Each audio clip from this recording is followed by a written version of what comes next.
Okay. Yeah, All right. so Okay. we're gonna have to figure that out. All right. You follow me, right? Yes, sir. We're live. We're live. Yeah. All right, you ready? Yes, All sir. right, all right, sister, we ready. If you want to take us live. We already are. We already are. We're 15 seconds in. Oh, okay.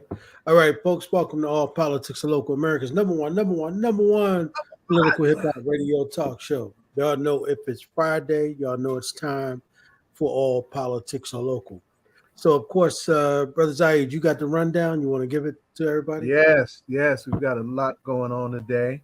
As always, our first segment is going to feature somebody I'm supremely proud of. He's not as well known in the New York, New Jersey area as he should be, but he's doing some incredible work on the education front. That's Sharif El-Mekki, right? One of our prize cubs in the Black Panther Party, by the way, too.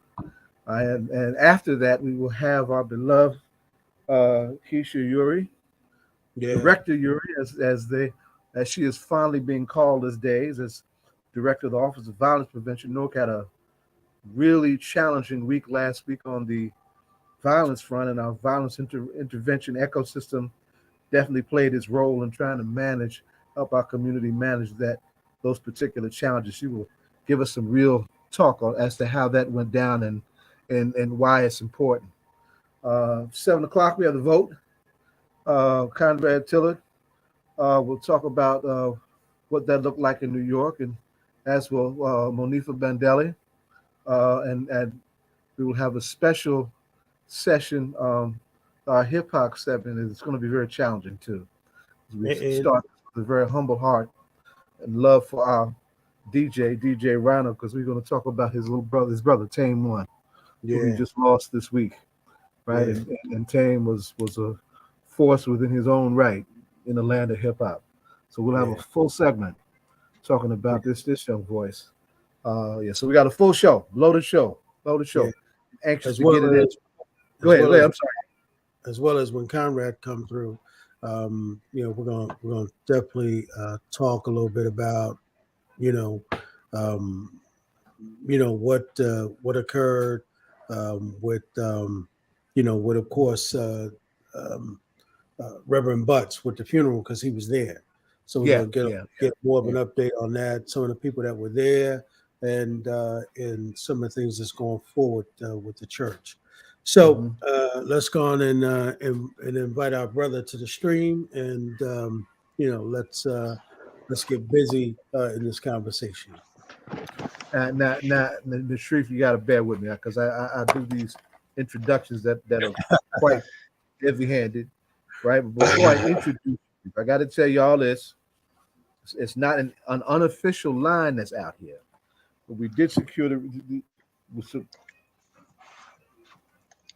Dr. Mutulu Shakur has won his parole hearing. It's his 10th parole bid, so that is happening. He is due to be released soon, and we'll have more on that in coming segments to be sure. So I just want to make sure that is not rumor land. That's real. There's a lot of hard work that went into securing Mutulu's release. Now I'm doing that now in this way because this young man is attached to that legacy. The Shakur name and Shakur family is hugely important to the Black Panther Party tradition. Point number 5 of the 10-point platform and program reminds us that we want education for our people that exposes the true nature of this decadent American society. We want education that teaches our true history and our role in present-day society. We believe in an educational system that will give to our people a knowledge of self. And the man does not have knowledge of himself and his position in society, in the world, and there's little chance to relate to anything else. And that's from the original version of the 10-point platform of the Black Panther Party. Sharif El-Mekki. Hey, Baba. Regarded, groundbreaking educator in that tradition, a son of 2 Panthers, mother and father were both his. And I love his mom. Mom was a ferocious, even as an elder, right? Right? And we are all supremely proud of how he has been honoring that tradition with what he does. He has an organization that is launching. Well, it's not a. This is several years in now, but the Center for Black Educator Development is having a hugely important conference of Black educators next week. We wanted him to come in and talk about it and talk about this bold mission that he has to try and to create a Black educator pipeline. We know about the school to prisons pipeline. We want to disrupt that and create a Black educators pipeline that puts more Black teachers into school system with a particular focus on Black male teachers. And I came across something in their prep for their conference that says in U.S. public schools, only 2% are Black teachers. That is an abomination. That is abomination in the 21st century. That a free public school system in the country as large as the United States and as diverse as the United States is, has a Black teacher population that's small. So, facing that challenge is this young man and his battery of teacher organizers coming in and trying to deal with that. So, Sharif, welcome to All Politics Are Local, beloved. Right? All power. What's going on? All power to What the is people. going on? Oh, power. Good to see. No, good to be here. Great to be here. Good to meet you, Brother Edward Riley. And yeah, this is I think you described it well. One tweak, I would say 2% of public school teachers are Black men. Not that the Black women numbers are that much higher, Right. like it's 5%, so 7% total.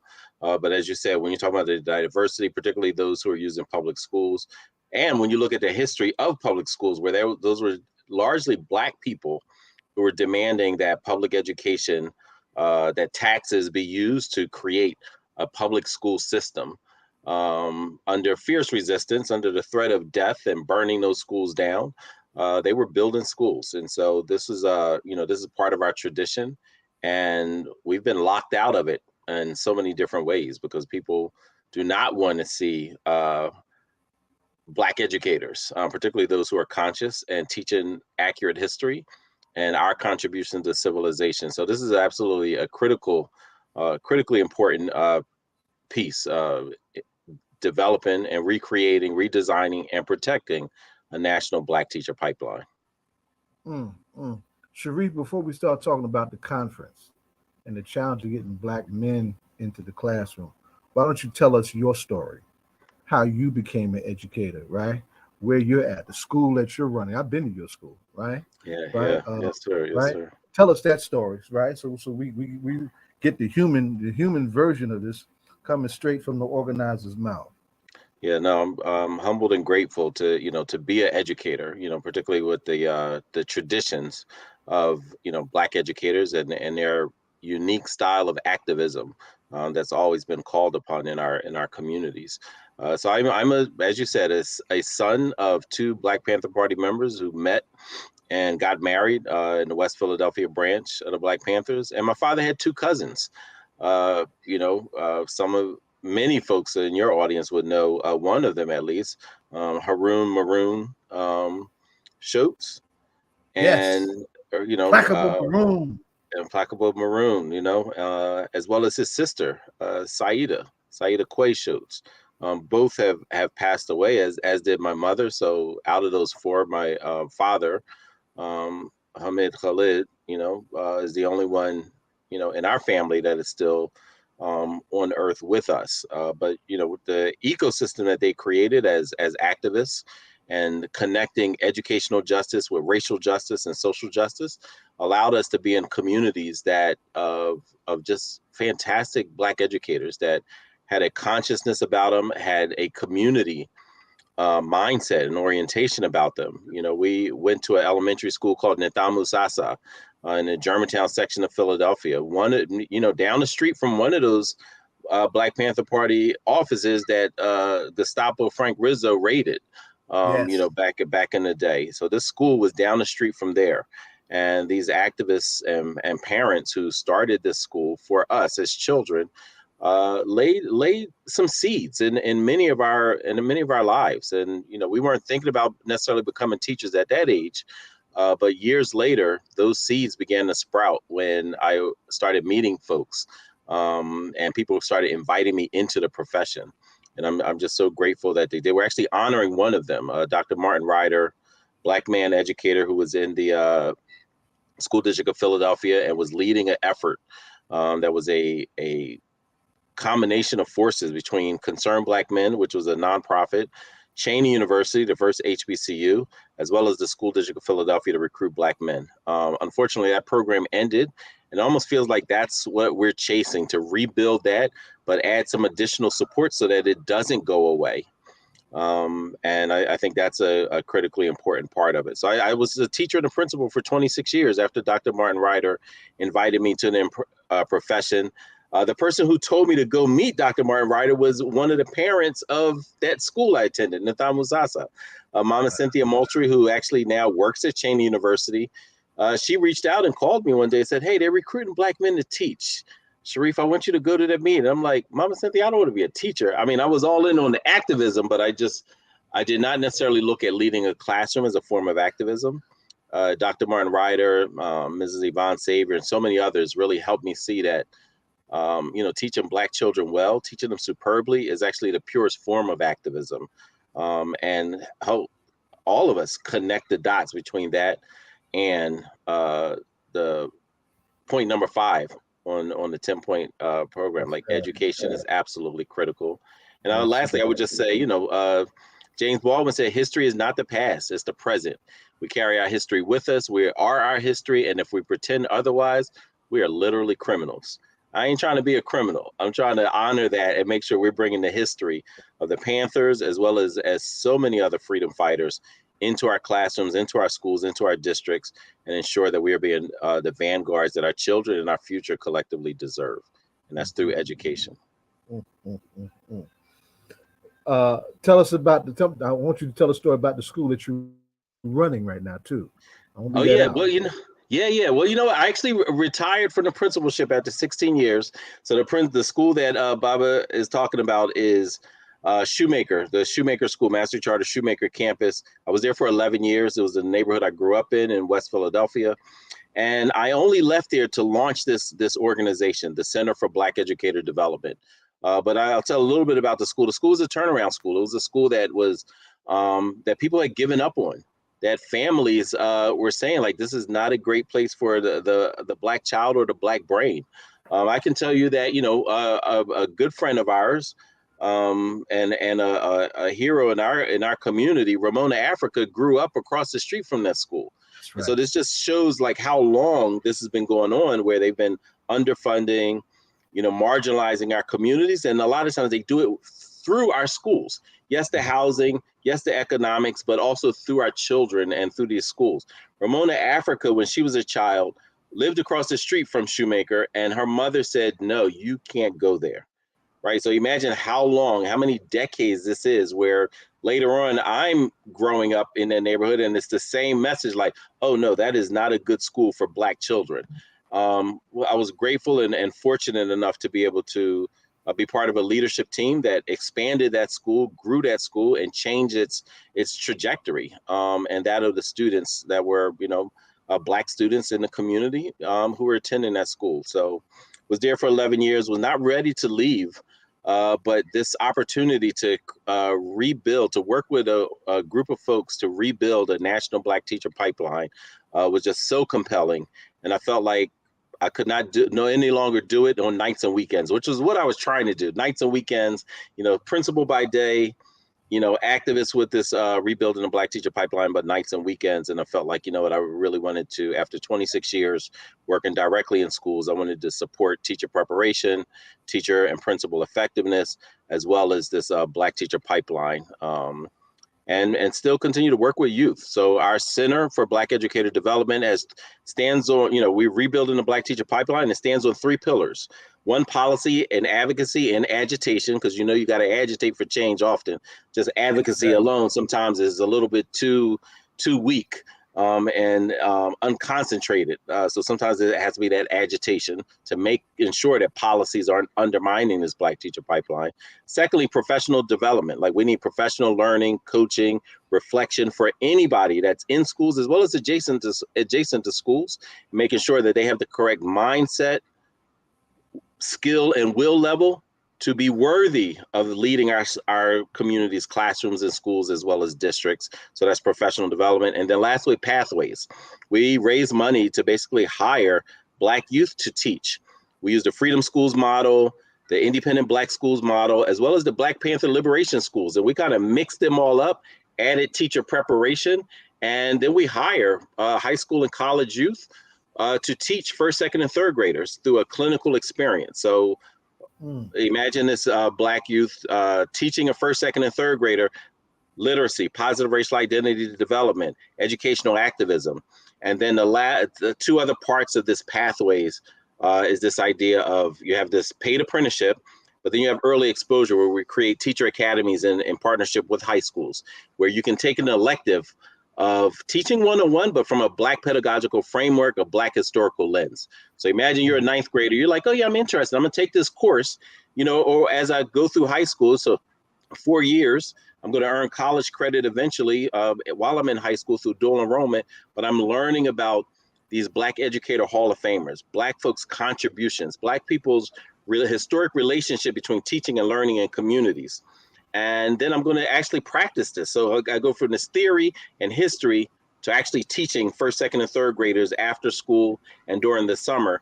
And if you come to our program, then we raise money for scholarships. And we're able to provide scholarships for students who are committed to teaching and through the Black Teacher Pipeline Fellowship. So we launched a fund called the Future Black Teachers of Excellence Fund. We've been grateful and honored and blessed to raise $1 million just for this fund, and that will launch our first 30 Black Teacher Pipeline Fellows who are high school kids going to transition into college. So they'll be freshmen in college, and they're committing to becoming teachers. So we're excited, and awesome. we stand and lean on the shoulders of some educational giants, and I'm just honored to continue to do this work, man.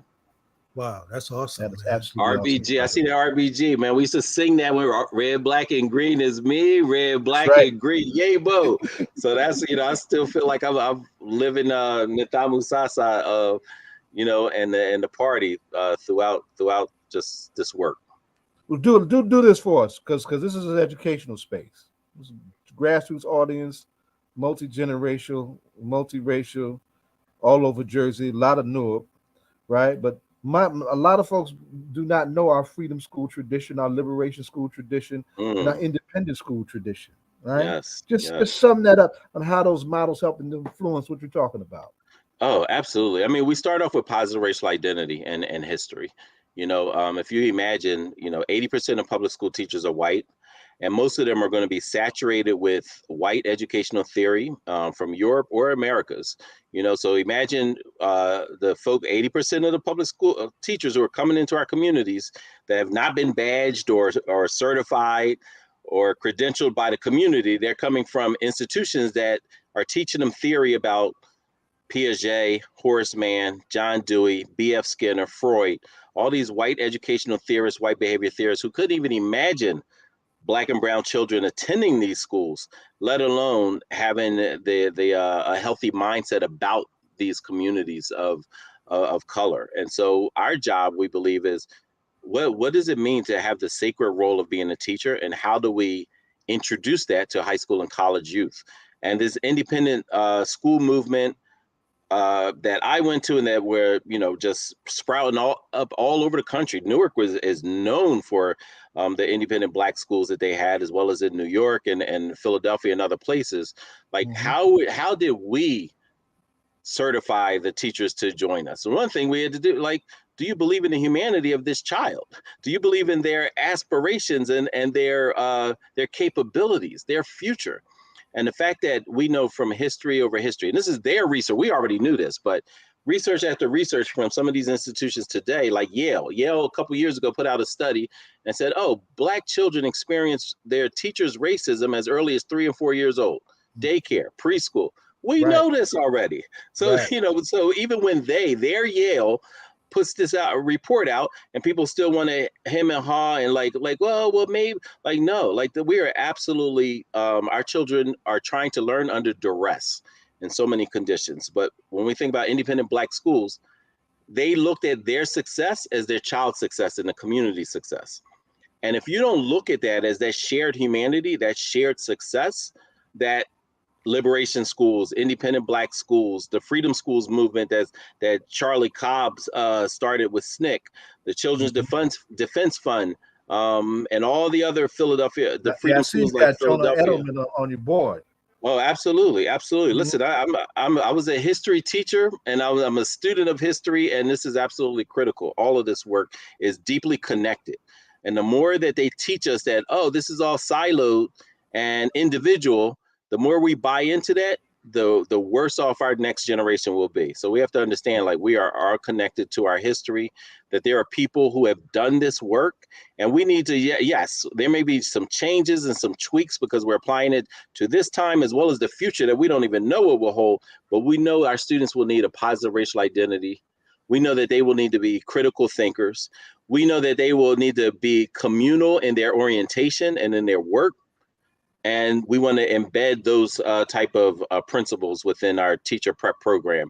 And we also want to invite our youth to be part of the solution, be a part of a solution of problems that they had no hand in developing. Our students didn't create this problem of lack of diversity. Our students didn't create this problem where less than 2% of public school teachers are Black men. That's But right. we damn better invite them into helping us solve it. And because that's where the youth have always been a part of solving anything that's absolutely critical, including this educational space. And so last summer we had 142 Black and brown high school and college teacher apprentices teaching hundreds of elementary school students, literacy, positive racial identity development, educational activism. And for them to see their impact is also consistent with how we teach and learn in our communities. Again, back to the relationship of teaching and learning. In our communities, every older brother, sister, cousin, neighbor supported somebody that's younger than them. That's how we learn. That's our community. That's our families. That's our neighborhoods. That's our communities.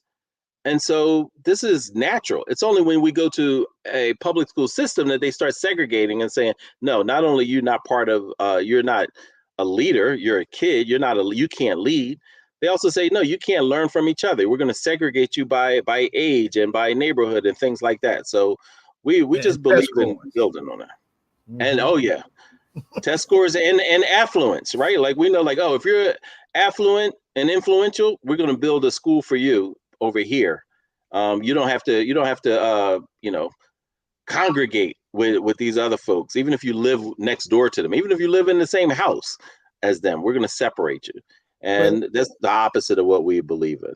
Brother Sharif, I wanted to ask you a question because Principal Kafele talks about this all the time. My man, that's my guy. What do he talk about? Tell me.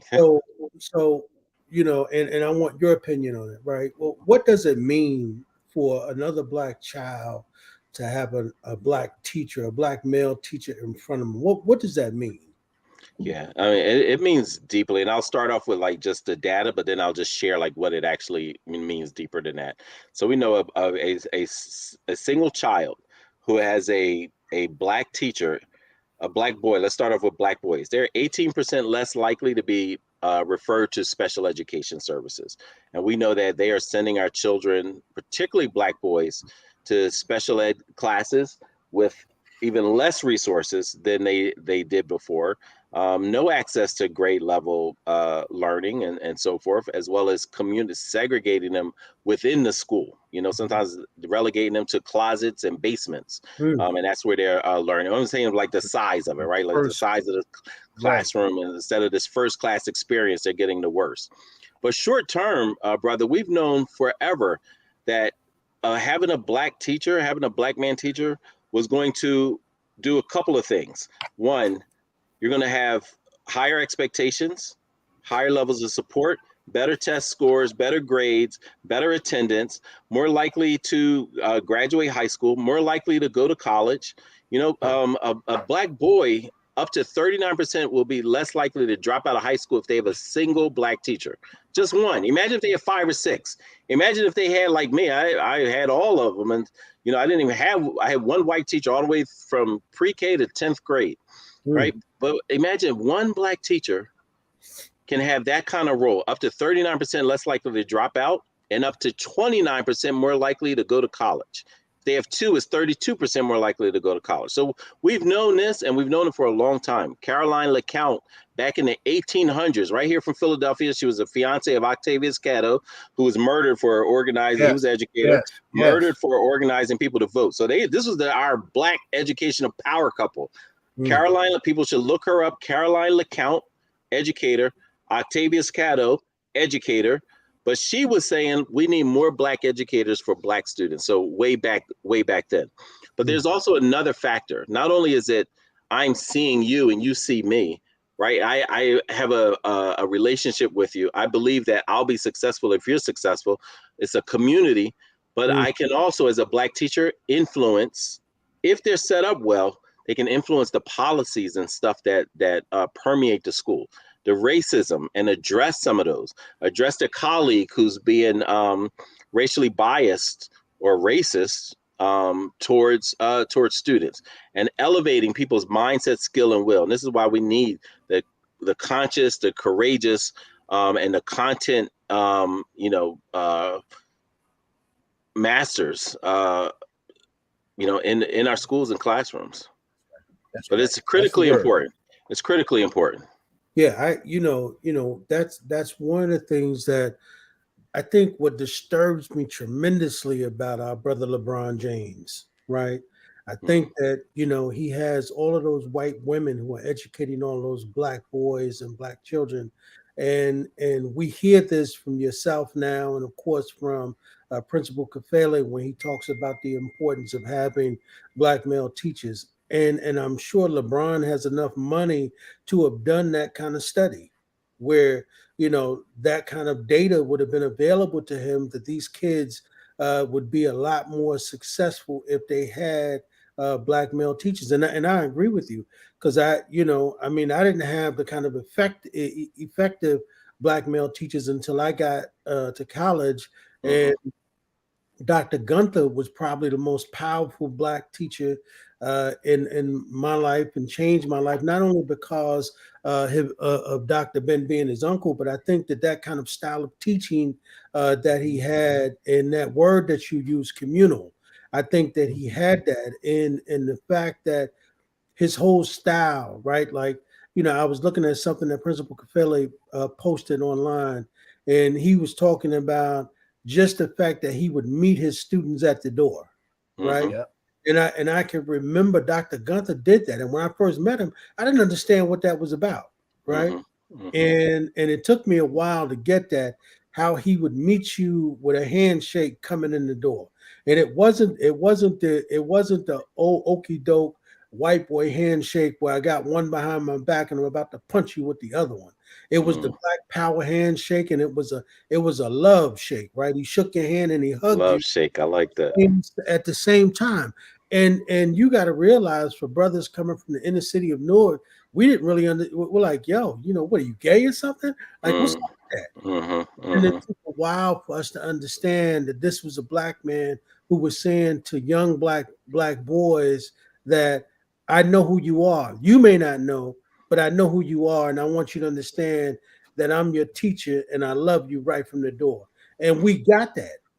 Yeah. And when we all left there, one of the things that we carried with us from that black male teacher was that, of course, he did say that he thought that he wanted us to think about teaching. But what he said, that even if we didn't think about teaching, one of the things that we ought to take from there was that he didn't want to see black males end up in a museum. He didn't want to see us end up in the front stores carrying a big radio and wearing Adidas with no sneakers in it. He wanted to have something in our minds. And we all left there with that, man. Yeah, yeah. And so I agree with you that black male teacher is so important, man. And I think our enemy know that, right? I think our enemy. Oh, absolutely. Absolutely. And that's why I think they work so hard to make sure that the ones who are in front of us are somehow black or somehow white female teachers. And remember, the reason Malcolm said he didn't pursue law school in the 8th grade, he said it was because a white female teacher told him he could never be a lawyer. Mm-hmm. Right? And he ain't the only, and you know what? And we talk about Malcolm and that story about, you can't be a lawyer. That I still hear those stories today. Right. So a lot of times people think like, oh, that's ancient history, is post-racial. No, dog. Like this is still happening today. Yeah. And even if they don't say it about like your career, they're saying about like how they lesson plan for you, whether it's high expectations or low. Yeah. How they ask questions, high expectations or low. What they're bringing to as a unit map. We always used to tell our staff, teaching is a political act. Every time you teach is a political act. Every time you lesson plan, it's a political document. Yeah. And your politics are going to show up, whether you have a high expectation and you believe in this child and his God-given potential, or if you don't. Yeah. Yeah. Yeah. Indeed. I just want to say, Zaid, I think, man, brothers like yourself and Principal Kafele, I think that if we're going to survive, and I'm saying black men, right? Because our sisters are going to be fine, right? Because our sisters have figured it out. You know what I mean? That education is the roadmap to true freedom, right? I think that our brothers, and like you said, you got younger people willing to teach other younger people. I think that our brothers are going to have to get it, right? And whatever it requires, even if it requires metaphorically opening up their head and pouring it in there, we're going to have to do it, right? Because I think that for me, it's always been a lot easier. I tell brothers this all the time, right? Like, you want to sugarcoat stuff with brothers who want to be gang members and all of that. These young boys at 15 and 14 who are killing people, you can't sugarcoat it, man. You got to keep that stuff REAL real with them, man. Somebody that we love said, make it plain. Yes, and make it plain. And I don't think any other, I don't think any other brother who could pull another young brother aside and close the door and say, brother, let me just tell you the real on how I got here, right? Let me give it to you real. It wasn't easy, brother, and I can tell you how having Dr. Gunther tell me the story when he told me that I could write, and I didn't even believe I could be a writer, right? And when he told me to read, and I tell the story all the time, Brother Sharif, when he told me to read the autobiography of what was it? Not Marcus Garvey, the brother who was a slave who does Frederick Douglass, right? So he told me to read it, and he told me to write, and I was so afraid to write about it. So he told me, he said, all right, brother. He said, I don't want you to write. He said, this is what I want you to do. He said, your grade is going to depend on you being able to tell me about the book, right? So, and I was afraid to do it in front of everybody, right? Right. Yeah.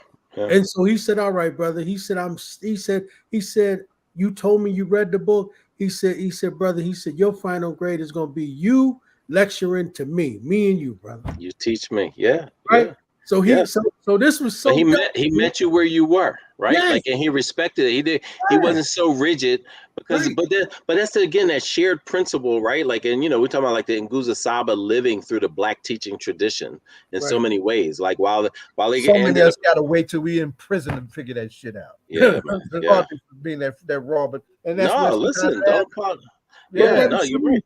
But Brother Sharif, he could have failed me if he wanted to, right? Exactly. Because he told me to write. He told me to write the 5 pages, but he believed me when I told him I read the book. And then when I met with him, and then I lectured to him the book.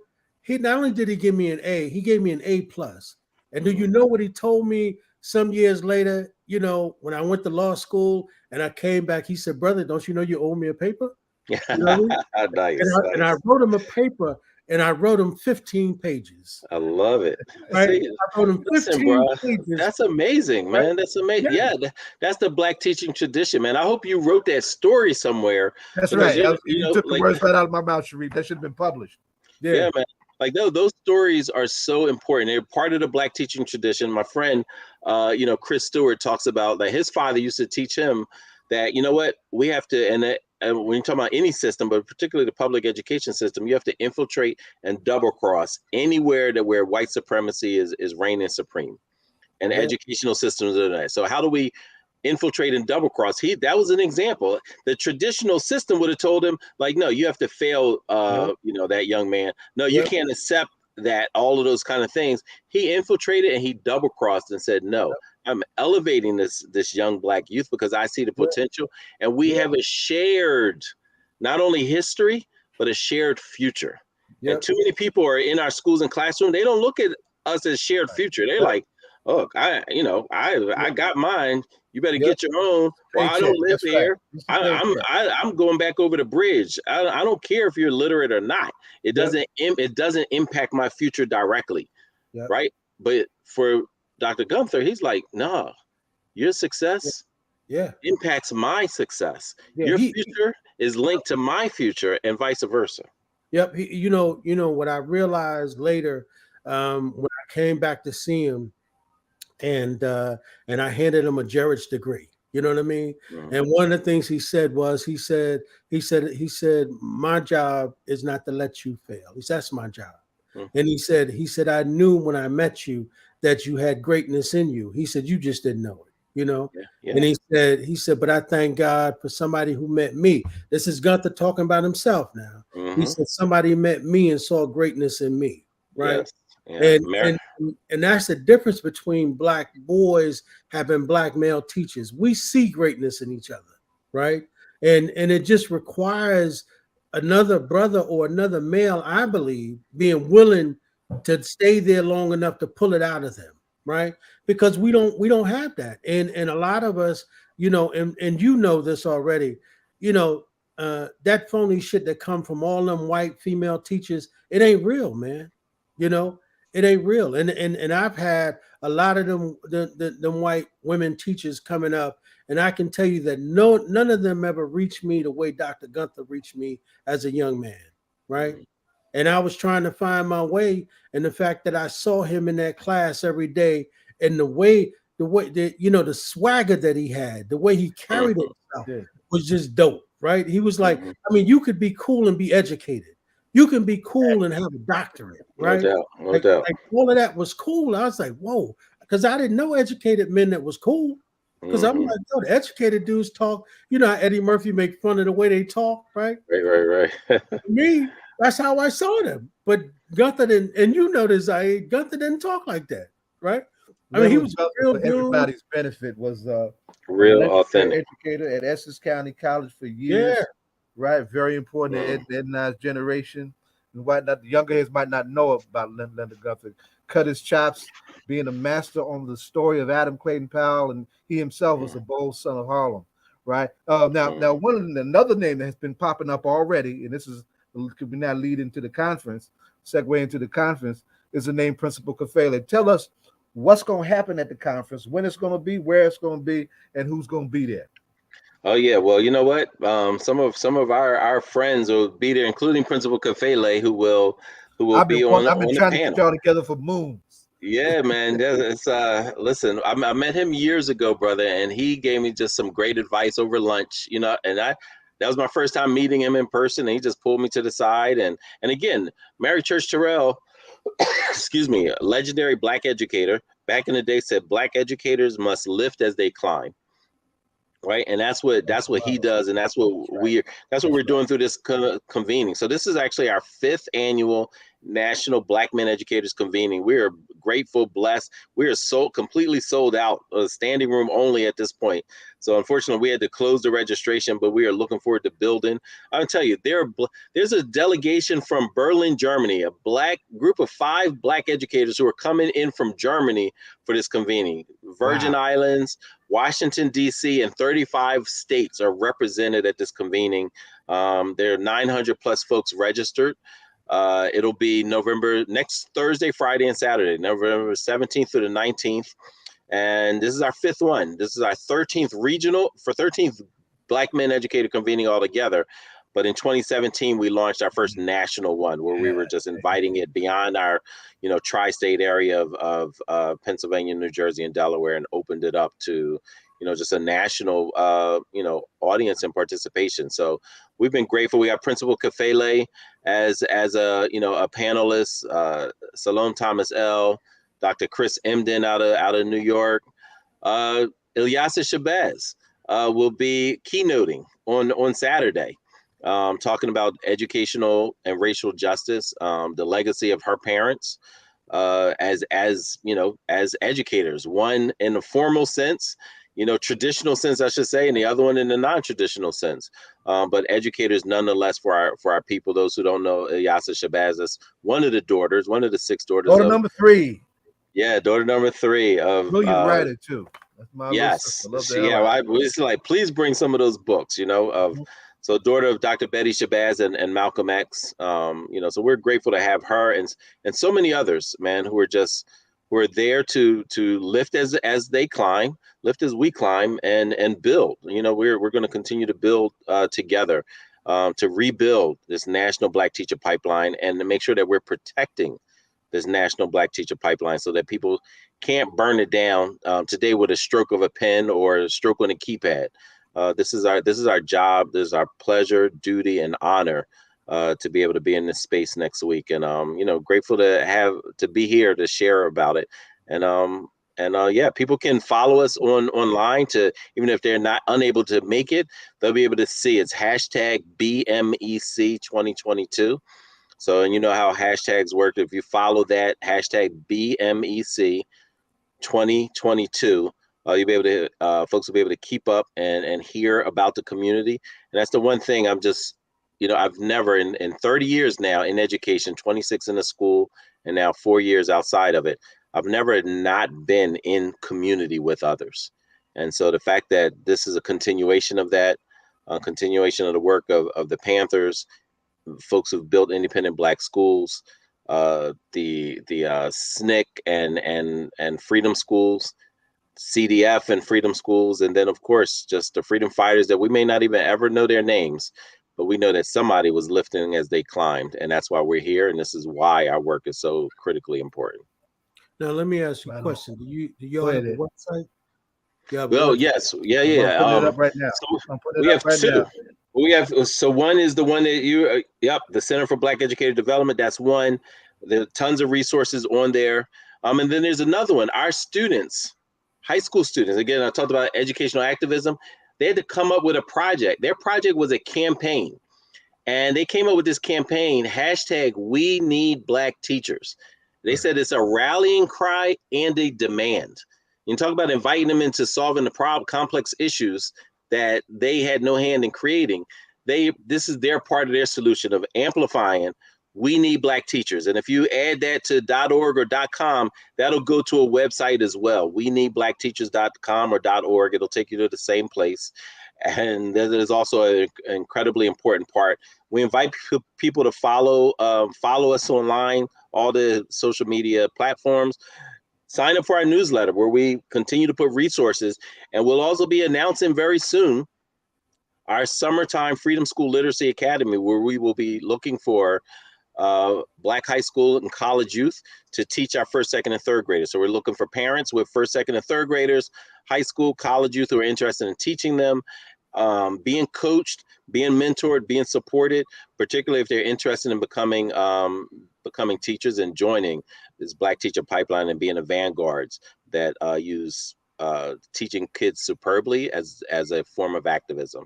So yeah, please follow us, share the content when the information comes out for hiring. And we kept a virtual version, so we're in person in Philly, Camden, and Detroit. And we also have a virtual model that typically 13 to 15 states are represented.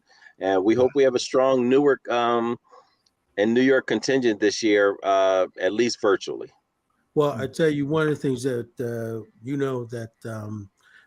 we are organizing the 50th anniversary, well, now the 51st anniversary of the 1972 Gary Convention, along with Mayor Baraka and, of course, Mayor Lumumba out of Mississippi. late brother James and Tame. So what we're gonna do is, man, look to build with you, partner with you, and Looking forward to that. we may just do some.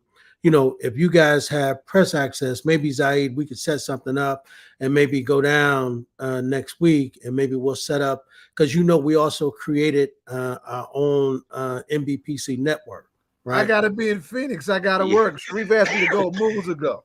We asked him to be. We wanted him to facilitate. Part of this, we have every year we have Black Panther Party members, because we want to again help connect the dots between this group of activists who are 15, 16, 17, saying they want to be teachers. We always try to connect them with Black Panther Party members who were teaching and leading as well. So Zaid was going to facilitate, but he'll be out of town. My heart. You have no idea how much I wanted to do that. That's all right. God will continue to do this every year, man. So we're looking forward to it, and definitely want to participate in the the Gary Convention commemoration. That's a really important meeting that they had in Indiana. A lot of people don't know about. As a matter of fact, I've been meaning last year. I meant to write a blog about it because so few folks understood what that coming together meant, and what we should have learned from that, and what we should continue to do. Again, lifting and standing on those shoulders. Listen, we got another cub up here named T.J. Whitaker, who's a firebrand in the Jersey school systems, whose students did a mock Gary convention. Oh, right? Listen, and please connect us. Those are the folks I need in my life, bro. He created the Mapso Freedom School, right, where he has been teaching for years, and got parents and teachers, shaking up that liberal school, integrated school system that their kids are going in, Black and strong. y'all got to connect too. Oh, definitely got to make that hook up. Looking forward to it. You got to ask him the ritual question. Yeah. So, but before I do that, Zaid, what we definitely want to do is to see if we can carve something out, maybe to go down. I used to live in Philadelphia, by the way. What part? So, hey, listen, this one here, Newark Gym Wars, Philly Gym Wars. Oh yeah, I used to live in North Philadelphia. Okay. Because I used to train at Joe Frazier's gym. Oh, nice. So when I turned professional, I was 19, and they moved me from Newark to Philadelphia. Okay. And so I used to run on Temple's track, and then go down to Park along with Joe Frazier and his sons and all of that. And then, and then we trained, right down there at North Philly, right across the street from the train station. So, that's how I used to come into Philly back in the day. Yeah. Right on the corner of Broad and Girard, man. You know what they say about them Philly boxers back then? I mean, that's good. That's they sent you to the right place. Yeah. That's why we went to Philly. It was about banging. You know what I mean? Yeah. And, Joe Frazier used to call it the Philly dog. You know what I mean? Mm-hmm. And we had some wars in those gyms back in the day. Yeah. Yes. So don't forget to ask me the question, Ed. Yeah, but so here's the question, my brother. So what we ask everybody when they come on, who's your favorite hip hop artist or somebody you rocking right now that you like, that is giving you real strong positive energy? Just one? No, you could name one, a group, your top three, whatever, brother. Yeah, all right. I mean, the folks I routinely, when I'm in that mood and listen to, is One Public Enemy. Whether Fight the Power, Don't Trust It, Don't Believe the Hype, just go down the list.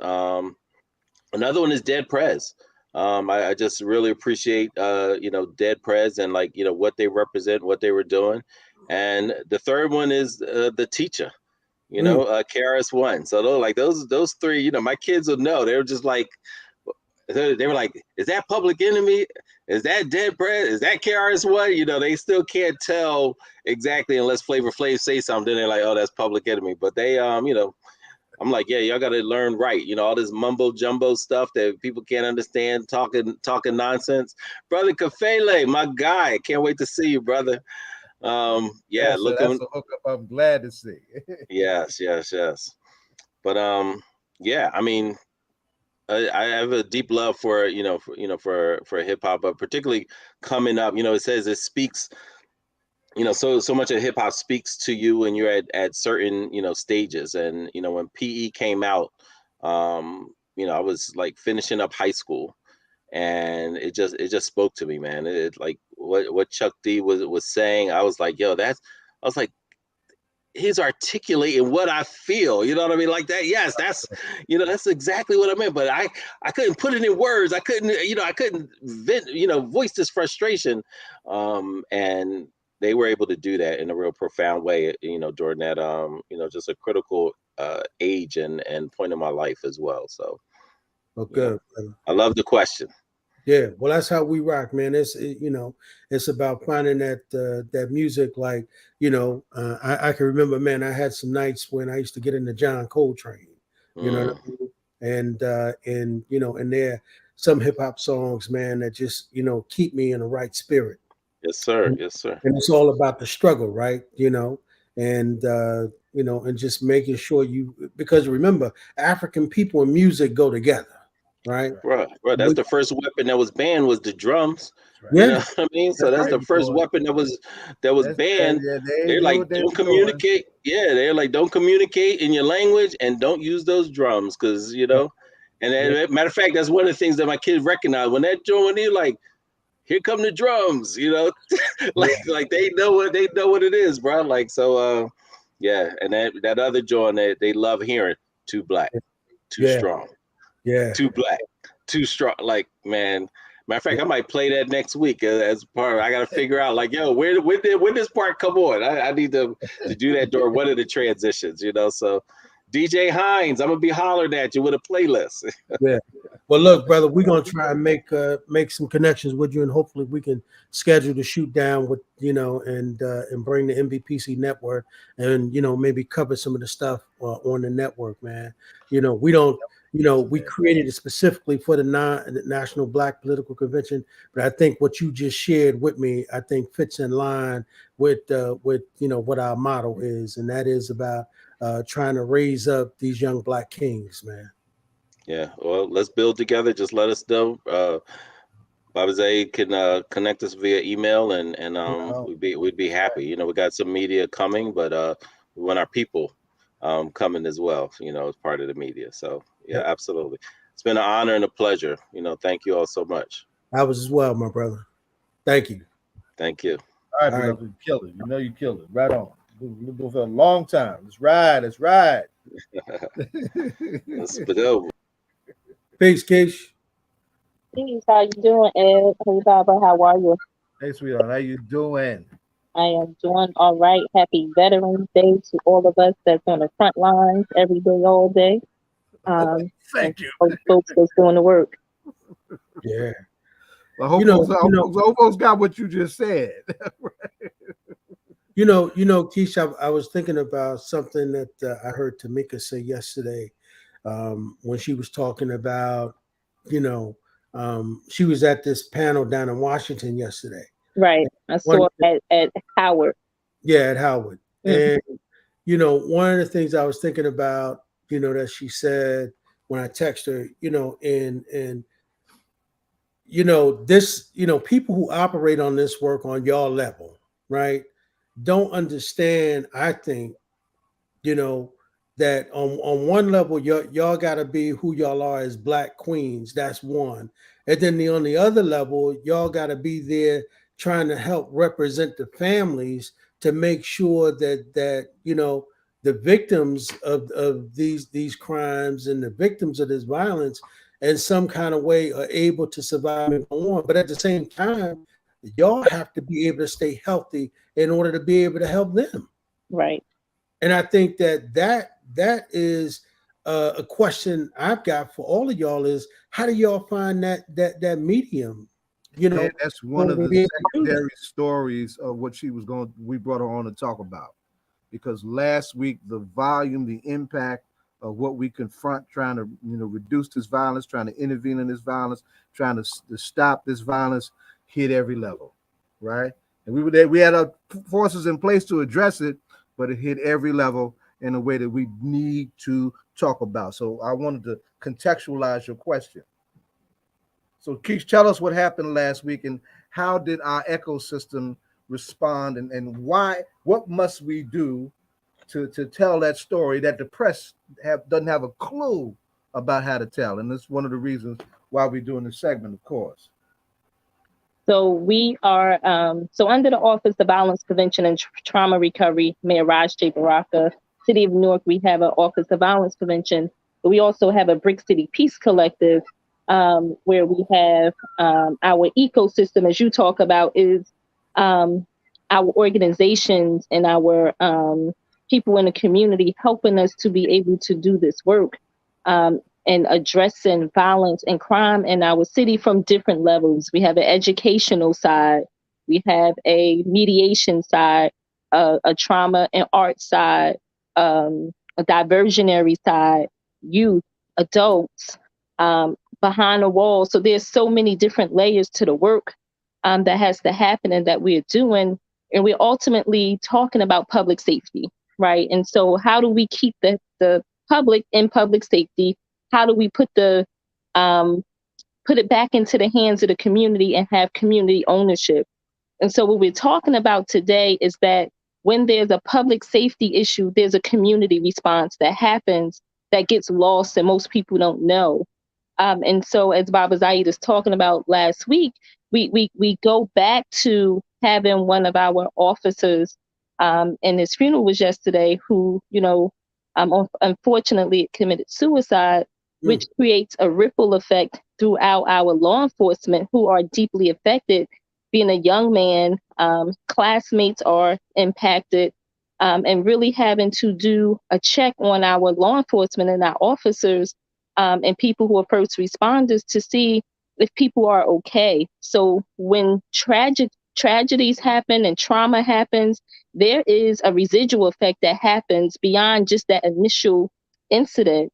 And so then you go and you're addressing, the workers and people who are affected, and you're asking, are you okay? Do you need assistance? What is it that we need to be able to restore the well-being back to the people who are affected? And so we're talking about the incident that happened in the city of Newark where 2 officers were shot. And the 2 officers were young men who was going to, ultimately, they had gotten a call to arrest someone or to, because I don't really know the details, but they ultimately went to arrest the person who had been wanted for a issue. And so what you have is 2 officers are shot, and you have some community response that happens in relationship to that.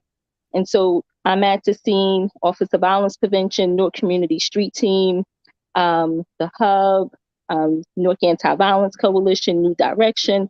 And so we have a rapid response team that when any incident happens, whether it is a person, one of the residents, or any person, who's affected by violence, there's a response that happens. And we get the notification and we are responding in real time to the scene. And then from there, instructions are given, right? And so some people were sent to the hospital to support the families at the hospital. Some people stay at the scene. And then there's other things that are happening behind the scenes that many people just don't understand. And so we're checking on officers at the scene, asking questions. Are you okay? How are you doing? Do you need some assistance? And so there's a co-response that happens with community, with law enforcement, with social workers, outreach workers, victim advocates. And we are working together to be able to do crowd control and to keep people safe. And so while we are talking about this particular incident, there were, we needed to dispatch people to different places to be able to help the community, because some people were deeply affected by what happened. They saw what happened. They lived in a building or they lived in a neighborhood. You see all of this law enforcement coming through with big guns and military uniforms and military weapons. And so someone and some people and us have to be able to help de-escalate the people in the scene so that it doesn't become bigger than it is, and so that no one and other people are not harmed. And in that, there was a evacuation of the building, and we needed to set up a location at the local school to be able to receive the people who were evacuated and people from the community who wanted to go to a safe place, and people who were stuck in their cars who couldn't get in to the crime scene because they were stuck between the crime scene and couldn't get back into their houses. We needed to create a safe haven for those people, and we were able to do that. And we were able to have food and drinks and snacks and phone chargers and just whatever they needed in that moment to be able to help them to feel safe. This is our trauma-informed response. This is our rapid response team. This is the community covering down on the community in a time of crisis. And while we see the tactical response always from public safety and law enforcement, we don't always see what's happening behind the scenes. And so we had the police shooting happening. And then a few hours later, we had a 6 or 7-year-old that was shot, and then also a 20-year-old. And so then we're deploying more people out to that scene and to the hospital and helping to de-escalate and provide support to the families at the hospital, at that scene, at the police scene, at the school.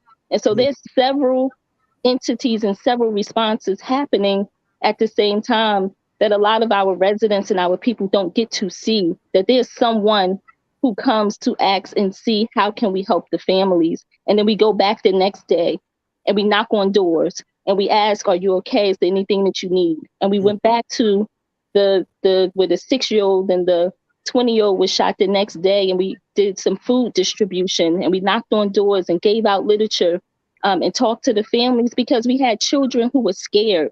We have residents who are afraid. We have that response, and it's a collective trauma that's happening in our community. And we as the community have to be the ones to intervene and to provide the support in the moment that our residents and our community needs it. And so I just wanted to, talk about that other response that happens that often gets overlooked, that people don't understand. Somebody has to be able to offer resources to the people when things are happening, when we are in crisis in the moment, and then thereafter. So this crisis management that's happening is ongoing. It's not just for that moment. So law enforcement is responding in that moment, and then there's a response that's happening in that moment with community members and community organizations, but then after that as well. And then we have a DPW, and then we have a this, and then we have a that. And then we have things that are happening that are ongoing and nonstop. And we have to be able to reassure the community that there's help out there, that there are people who care, that we can't just have business as usual.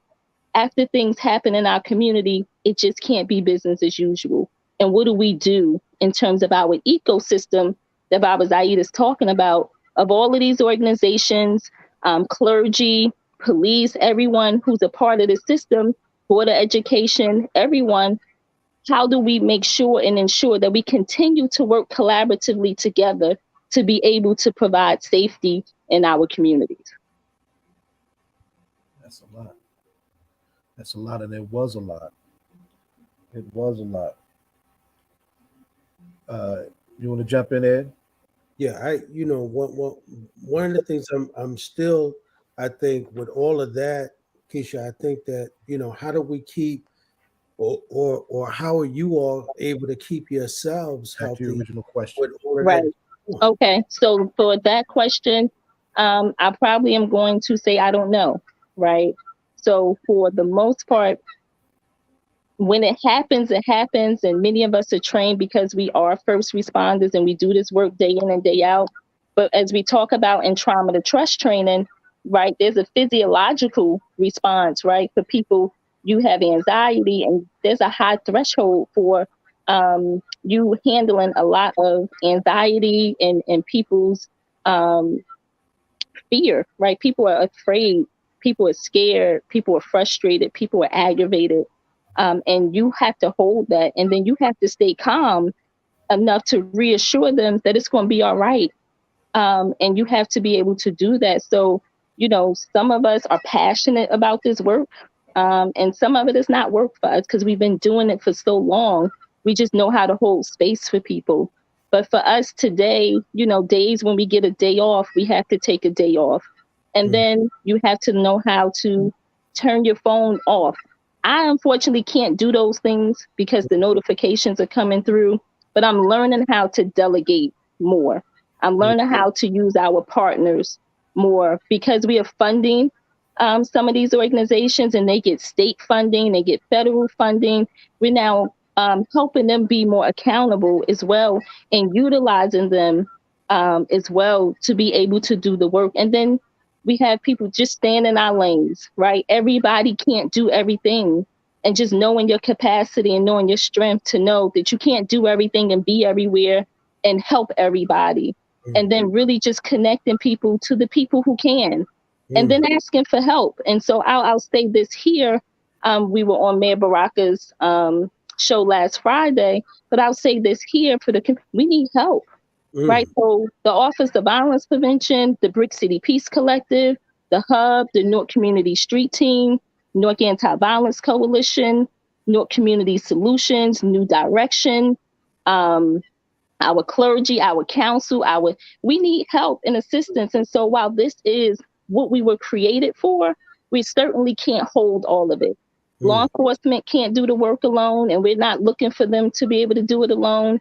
And ultimately offering them assistance, help, support, the emotional strain that this work has, because people are losing their lives, and not just to shootings, but robberies and carjackings and different things. And so we're learning to share the work. So I'm going to say the way we take care of ourselves is by taking care of each other, by understanding and knowing when someone may be burnt out, and for somebody else to tap in and say, how can I help? I got it. Versus the criticism and what could have happened better, and y'all should have did this, and what happened here, and y'all not doing enough. But we need help. And we need the great ideas to manifest into something tangible. And so we need people who are in the bleachers to get on the court and to help us. Because you burn out, right? Burnout is real. Since COVID, it's been nonstop. Domestic violence is high, right? Our, property damage and property crimes and different things. And so if we know the people in our neighborhoods are doing this stuff, I'm not saying for you to directly intervene, but I'm saying for us to not be a part of the problem, right? So for those of us who are doing it, don't get in the way of the people who are doing the work, but also provide some support. That can be water, that can be anything at the scene at the time that things are happening. Lend a helping hand, help us do this work. And when we are tired and burnt out, and there's like a lot of crisis happening, we just need for people to come in and help us out. So taking care of ourselves is part of self-care. They say go get a massage, go to the spa, read, listen to music, exercise, right? Get away, travel. So the thing I like to do is to travel, get away. And I'm learning how to just spend more time by myself, to be able to think, to be able to have a clear mind, and be around family and walk my dog and be with Lucky, right?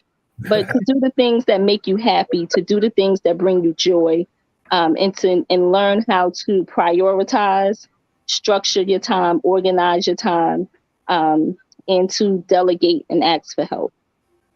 Well, I tell you one thing, Keesha, you handle it well. I mean, for all of the stuff you just ID'd, and I know something about being in leadership. And when you in leadership, like you said, you don't get the opportunity to turn your phone off. I hear the mayor say all the time, he don't have the luxury of not being available, right? And I understand that. And so I think that's why it's important for you to do those things that you just ID'd. And so we want to make sure that you are taking care of yourself, because I think that the job that you've taken on is a big one, and I think that, Black folk, even for somebody who's not on the front line like you, that other Black folk can wear your ass out at sometimes. You're talking about the entire city and all of those organizations, man, that's a big task. But I want to say congratulations on the work that you're doing, the work that you've done, and we're praying that you just keep yourself healthy and hang in there. I am certainly hanging in there. Adrenaline and passion keeps you doing the work, right? When you understand the mission and you understand the assignment, a lot of times there's not a lot of thought. But we are really working to shift the culture in the city. We're really looking for me and for Office of Violence Prevention and all of these ecosystems to be able to work in tandem with law enforcement and with public safety to really create public safety and public health, being able to work hand in hand and to know that there are clear cut lines, but we do work together. And so the day that we had the scene with the two officers, being shot, the police chief was calling me. We had, the mayor was calling me.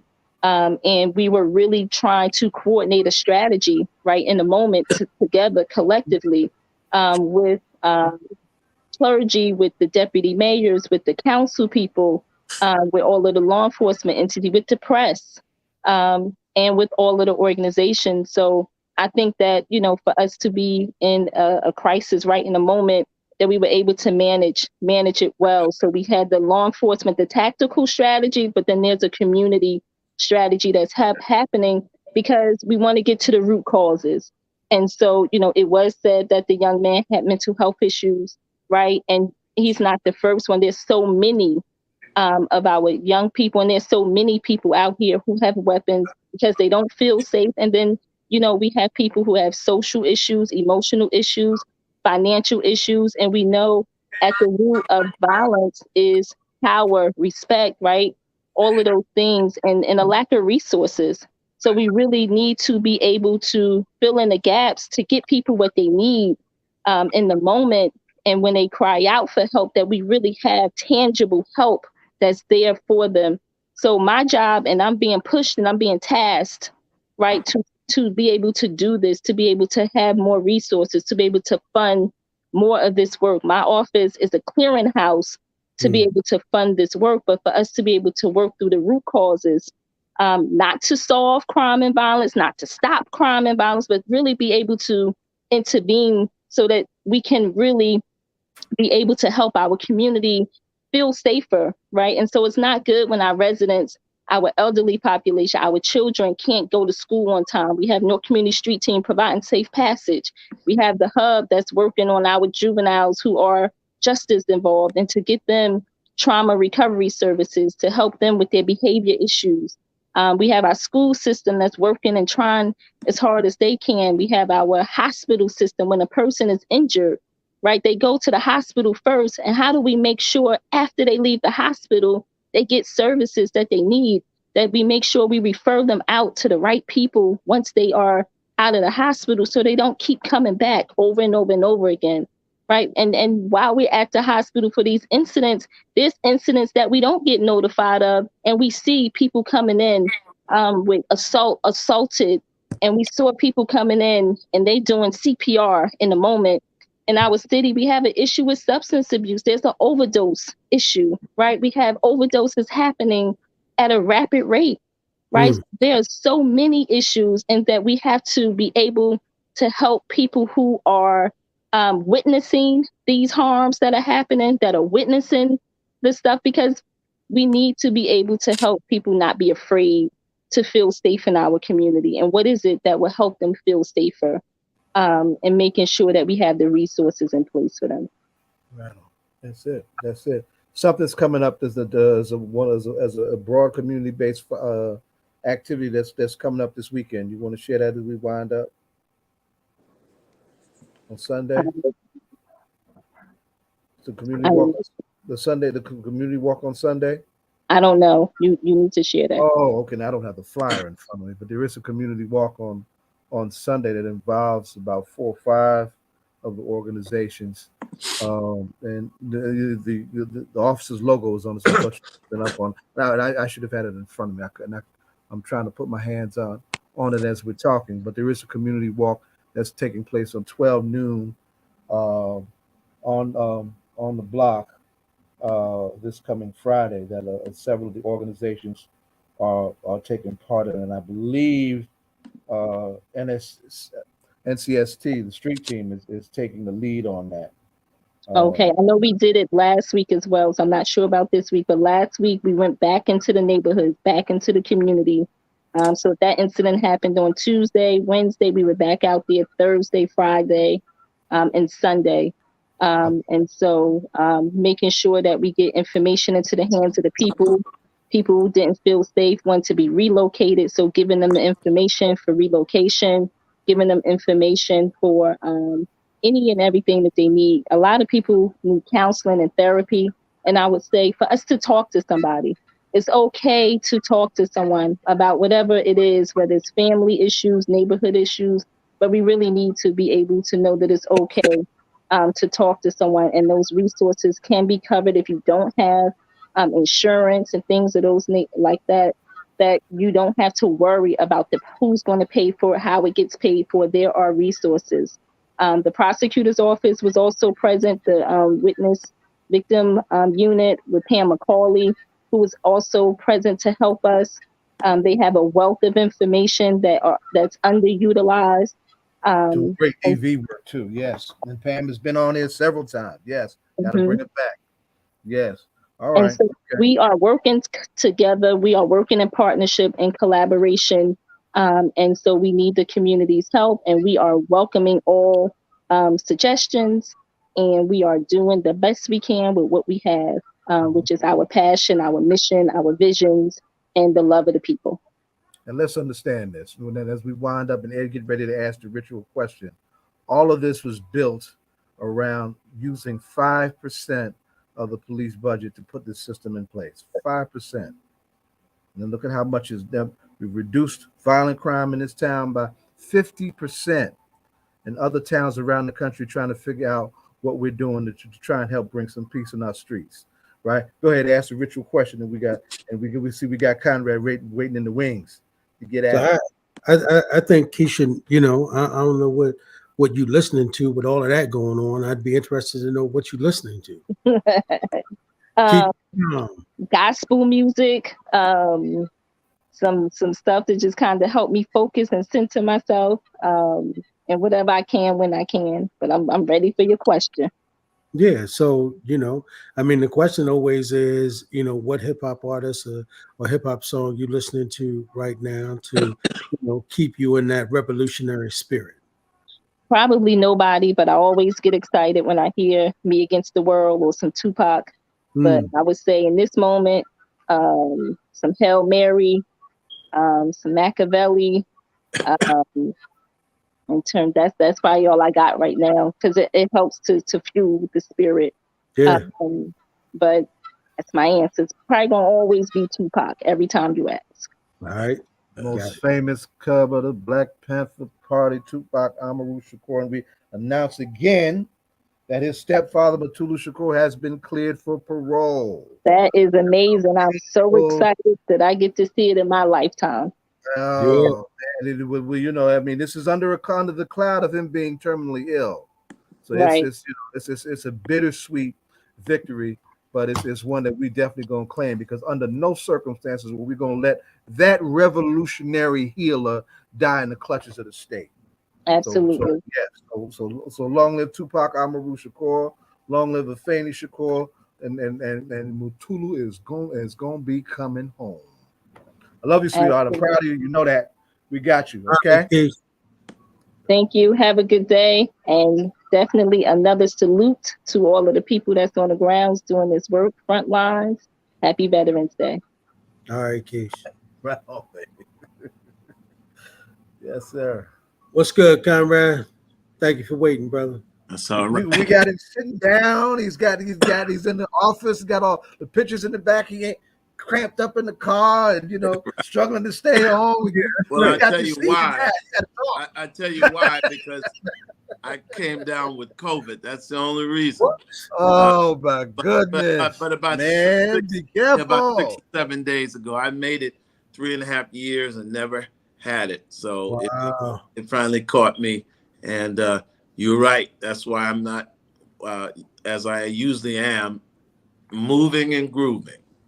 So with all that campaigning, you didn't get COVID, and now that you're not campaigning, you get COVID. I never got COVID in the immediate days of COVID-19 when 1,000 people were dying a day. So and I was doing funerals. I did about 75, 80 funerals. I never got it. So I don't know what I went to Dr. Butt's funeral on Friday, and then I did another funeral on Saturday morning, and it was one of those places. Wow. Well, brother, we praying for you, man, and I'm much better now. I'll be back up in the next day. That's good. Yeah, because it's still a clear and present danger. Yes, sir. You know, that's real, and ain't none of us getting younger. You know, our last segment we're gonna be talking about the health question and how that runs through the hip hop community, because a whole lot of hits are just not out of here. Everybody ain't going out of here by the gunshots, right? A lot of hits young in their prime years, middle aged and whatnot, are going out of here around these health challenges that are stalking our community, and us not living like we want to live. That's right. So we got to be careful. So that, we're sending you that love, beloved. Sending you that vibration. I appreciate that, brother Zaid. So brother Conrad, I guess you've heard all the news. Everybody in the Republican community was talking about the big red wave that didn't happen. So we didn't get that, and of course you got folks in the Democratic Party who are breathing a sigh of relief. But what I heard last night coming from Washington D.C. At a panel discussion at Howard was that what it looks like is that folks on the Democratic side look like they bought some time, right? Well, I don't know what that means. The problem I have is that you can't really find out what's going on because the Republicans and Democrats are both presenting the rosiest and most optimistic perspective. And I just like to have a news source where we can just go and get the facts. So when you listen to Fox or the Republicans, they have a very rosy picture of what's going to happen in Nevada and Arizona. And then, of course, they believe Herschel Walker's going to win in Georgia. And conversely, when I look at MSNBC and CNN, it's the opposite. So I don't know if we know what's going to happen. I mean, it appears as though the Republicans will get the House, but I think the biggest suspense is whether the Democrats will hold on to the Senate. And that's a $64,000 question. But one thing's for certain, the red wave did not happen. And one of the things that I think that really illustrates is sometimes we tend to think, that these courts, people talk about the conservative court. And one thing's for certain, if the Supreme Court was in cahoots with the Republican Party, they certainly would not have come down with that decision on Roe before the midterm elections. So to me, that's proof positive that there is what the framers wanted to see.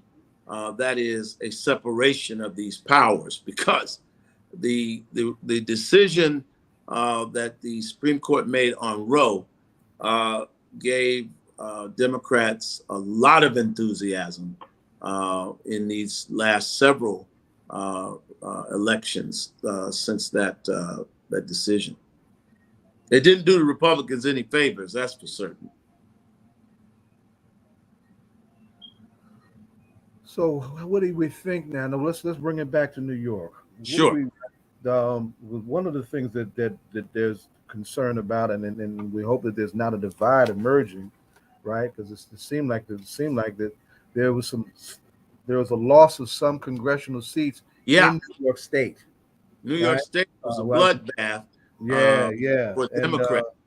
And there's fingers being pointed at Mayor Adams, and I'm like, really? Really? Well, he's pointing them. He's pointing them at the people he's pointing them at the people that I believe are the culprits. You know, the bottom line is this man ran on his ability to solve the crime problem. That was the single issue that took Mayor Adams over. So he's looking at a re-election in 2 years. He's got to solve that crime problem. And with the crime statistics rising, with drug use rising, you know, my belief is that Ron DeSantis's victory in Florida, particularly in Dade County, around Miami, which is traditionally a Democratic stronghold, I think that's New Yorkers that moved to Florida. Because even in my race, when I was running as a moderate Democrat, calling very high value donors, and many of I said, listen, I'm a common sense Democrat. I want to help solve the crime problem. A lot of them said to me, you sound like a nice fella. I'm sure you mean well. I don't believe there is a moderate Democrat in New York. New York is done. I'm out of the state. I heard that a lot. And so I don't know if those folks moved to Florida, and that's why DeSantis had that victory. But yes, the socialists, progressives are blaming Mayor.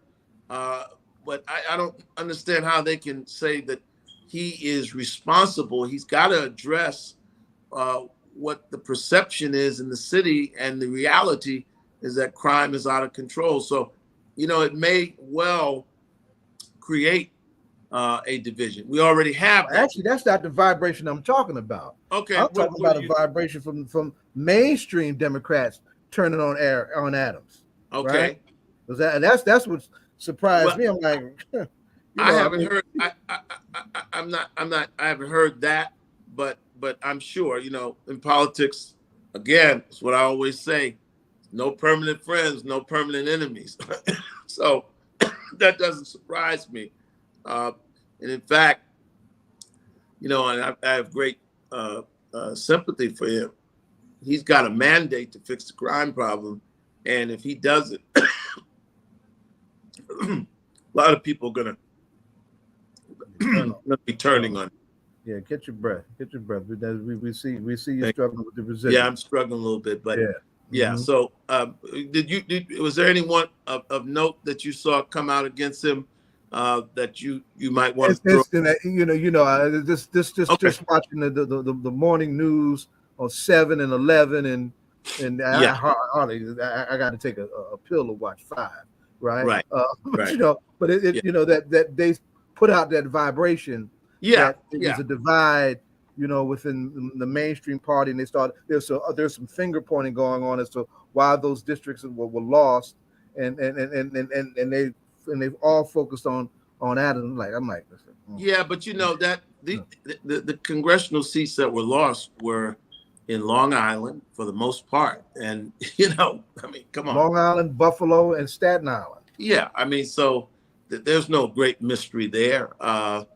That's where most of the white conservative population are moderates, or people who have historically saw a bit of separation between themselves and New York City. So, you know, that's not his fault. I heard someone say he's using Republican talking points. To me, that's absurd. But the interesting thing about this race for the governor is that Lee Zeldin won 90% of the counties in New York, okay? He did not win New York City. And 8 out of 9 Black Democrats voted for Kathy Hochul. So here again, Black people put someone in office. It is us. We put her in office. And let's see what Black folks get. We have a great track record of putting people in office. Now the question, this country's on its line. It's always the Black vote that's the swing. That's right. Yeah, and the question is, what will we get? And you know, again, I will continue to say, I pray that I'm here. I live to see the day when Black people get tired of being that reliable voting bloc that's going to carry people over for essentially nothing in return. What do you see? What do you think about now? She came off as that. She came out of the shadows of Andrew Cuomo when he got himself in trouble. She was a lieutenant. Most of us didn't even know who the hell she was. Right. Right. Yeah, she's And out of had to, count. and had to grow into the position, in a Mississippi Minute. What do you know about this young brother Delgado? That was her running mate. That's now the lieutenant governor. Don't know a lot about him. He's out of Peekskill, New York area, and don't know a lot about him. Of course, Brian Benjamin, I knew very well, her first choice for lieutenant governor, senator out of Harlem. So I don't know a lot about Delgado, and we'll just have to watch and see what happens. Again, I think, what I would like to see, and I think is very important, especially with what we did in terms of voter turnout, we need to increase the number of state contracts, Blacks doing business with the state of New York. It seems to me that we are entitled to that. There should be a dramatic increase in that. Also, I think the governor-elect, the governor, should provide some leadership, because it's people in the 5 boroughs that are suffering from crime. The other point that I hope she will change, and Black clergy, Black elected officials need to lobby her on this idea of congestion pricing. This is a tax and a burden on middle-class Black New Yorkers, and not just Black New Yorkers, but any middle-class person that should not have to pay $25, $28 to go south of 60th Street if you're from uptown, or if you cross the East River Bridge coming in from Queens or Brooklyn under congestion pricing, which is an absurd money grab. The MTA is already getting hundreds of millions of dollars. It's just another burden that Bloomberg cooked up, and the environmentalists, that essentially is making life unaffordable for everyday Black outer borough and uptown Black New Yorkers. So, I mean, these are things that are going to affect us directly. And I always tell people, you get what you voted for. Now we got her. Okay, this is what we wanted. We beat the Republicans. We beat this one. We beat that one. So now, question is, what do we get? What will we get? That's always the fundamental question. Because if you keep putting people in office and you're not getting anything in return, then the old axiom, the definition of insanity is to do the same thing again and again and expecting a different results. I don't want to hear any stories about we're being neglected by the governor. Or what is the party going to do for us?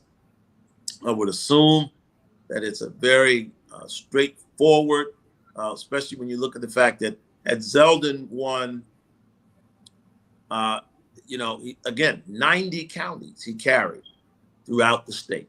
But the bulwark for the Democrats was in New York on Tuesday, the same as it was for Biden in last year.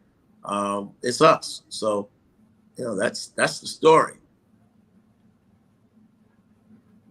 So let me ask you this, Brother Conrad. So, do you think that because of and of course, Mayor Adams says this. He says there's a lot of negative press based around the violence in the city of New York. Do you think that is what caused all of those folks, as they are putting it, to lose their seats in New York? Well, no. I mean, I don't. I mean, listen. The mayor is, he's looking at the statistics, and statistics matter on some level. Are there as many murders in New York this year as there was in 1989? I'm sure not. Okay, but the fact of the matter is, when people every day, and the news, of course, they have to cover these stories. If it bleeds, it leads. They're not making up these stories of slashings, shootings, stabbings. So I don't agree. I mean, I can understand from his perspective as an elected official, you certainly don't want any bad press, and I get it. But the fact of the matter is, I mean, I live in New York. This is the way most people feel. I don't go out after a certain time at night. And I certainly do not get on the train after a certain time at night. And that's real. And I've, historically been on the train at all hours of the night. So I'm not sure that it's just the media's perception. We've got a real crime problem in this city. And I hope he solves it, and I want to help him solve it. A lot of people are working to help him solve it. But obviously he supported Hochul, but both Hochul and the mayor will, have to now come together to try to solve this problem, and maybe even do some of the innovative things that Newark is doing. But even with that, I read with great consternation about the police officer shot. And, if the young man had mental illness, or there's a mental issue there, I hate that could not have been addressed as a medical issue before the criminal act. But the fact of the matter is, in this whole metropolitan area, and not only our metropolitan area, but cities across the country are becoming more and more dangerous. And I don't think it helps us to put our head in the sand and say it's not so. And so I think he's just dealing with those realities. He was elected to do that, and now, the bill is due. Well, one thing is for sure, Brother Conrad, is that they have, of course, I'm not in the mayor's shoes, but one thing is for sure, they have come pretty hard with a lot of negative publicity because, as you said, he ran on that, and because he has that background in law enforcement, right, I think that people were anticipating that he would be able to move a lot quicker at getting that matter solved. And so I think that might be part of the added punch with some of the publicity that is coming his way and so forth. But I also think that, him being the second Black mayor, there's a lot of pressure coming with him to solve that issue. Well, there is, but I will say this, though. A lot of those white media establishments are the ones that supported him. So he won't really be able to make that argument because, a lot of these papers that have historically been antagonistic toward African Americans, they actually supported him because it's in their interest. They and their readers want crime to be solved. So, I mean, I will just say in his defense, crime, of course, is up all over the country. But in 8 years between Bloomberg's last term and de Blasio's term, there has been a precipitous slide just in public order. And so that's something that he's wrestling with. Plus, you got the legislature that is sort of completely against any sort of reasonable compromise on the issue of bail reform. And, they write the laws. He was a former lawmaker, so it's only so much he can do, but it's like anything else. When you ask for the job, you get it, you're going to be held accountable for what does not take place. So I hope he is successful. And not for political sake, but because I have a 13-year-old boy that leaves my house every day going to school. He's out half the day on the trains, and I want him and other young people. I have adult children that still, are on the train. God knows, what time of night. And I just want the city safe. That's all. I don't think that's a Republican issue, Democrat, liberal, conservative, black or white. We all have a vested interest in living in a safe city. The same as Newark. I mean, that's what the folks want, and that's what we need. Well, listen, I'm with you. I mean, I think that all of us want to see the mayor successful. And just like Keesha said, it's going to take all of us to help him get that, and hopefully, our people will, particularly, the young brothers and sisters in New York who are involved in crime, will think twice about that, so that we can make the kind of changes that need to be made, so that everybody feels safe in New York and feel comfortable coming to the city. Brother Cameron, any last words? Anything? Well, I think I'm really looking forward to this runoff between Walker and Warnock. It's going to be an epic race. But let me tell you something. At the end of the day, I'm proud that in the state with Stone Mountain, where the Ku Klux Klan was headquartered. My grandfather shot his way out of Stone Mountain, Georgia. Okay, so you know what time it is. I'm just proud that in that state, the stage is set between two authentic Georgians, both as Georgia as the red clay. One got his education in Georgia at the University of Georgia. The other got his education at Morehouse, came up to New York, have more liberal ideas or progressive ideas. The other one's more conservative. But the fact of the matter is, the son of Wrightsville, Georgia, Herschel Walker, the son of Savannah, Georgia, grew up in the projects of Savannah, Raphael Warnock. Both of these men have eclipsed the aspirations of the society for them. And you think about it, a heavyweight struggle between an authentic, genuinely conservative black man. And I respect that about Herschel Walker. I know a lot of Georgians, and I know a lot of Georgians that are conservative. They are typically more conservative than a lot of folks that you meet up here. They're typically very patriotic, okay? And a lot of them, don't speak the Kang's English all well. But I tell you something, one of the most dangerous people in the world is somebody that starts a sentence with, I'm really not that smart. You better watch him. We used to call that country slick.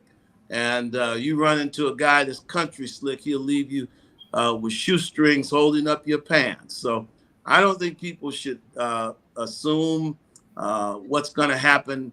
I just am happy to see two black brothers both standing up as the standard bearer for their party, fighting to be who will be the next senator from the great state of Georgia. I think, I'm a race man. Whenever black people do well, I'm happy. And I think this is a great time in history. Well, thank you, my brother. Appreciate it too, man. All right. I see you. I see what you're saying. You see me shaking my goddamn head. but hey, it is what it is. It is.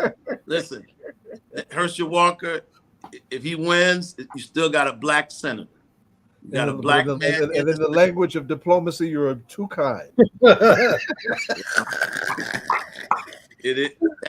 That comes from a man that used to call everybody an Uncle Tom. So I think that's wrong. If you didn't want to separate, if you wanted white allies, you were an Uncle Tom in my book. I think growth is good. I'm a lot more understanding. We shall see, my brother. I tell you, if Herschel win, we're gonna send you to put your hands on his head because he's gonna need all the help. There. That one. I'll light into him when if he doesn't do right for black people. No, I that's will right. talk to him, and I'll always respect. I'll respect all black people that achieve. He reminds me of old Smoking Joe Frazier. He wasn't articulate. Reminds me of my grandfather. Wasn't articulate, but you got to give a brother his pride and dignity. All right. Good night. I'm out. All right. Thank you, my brother. Thank you. Yeah, feel better, beloved.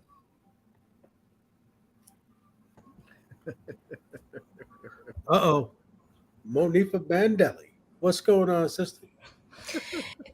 Hey, I'm good. How are you all? Good. Thank you for waiting, sister. We appreciate that. But before I get started, Monifa, I gotta ask you a question. What the hell is going on at MSNBC with Tiffany Cross? I know.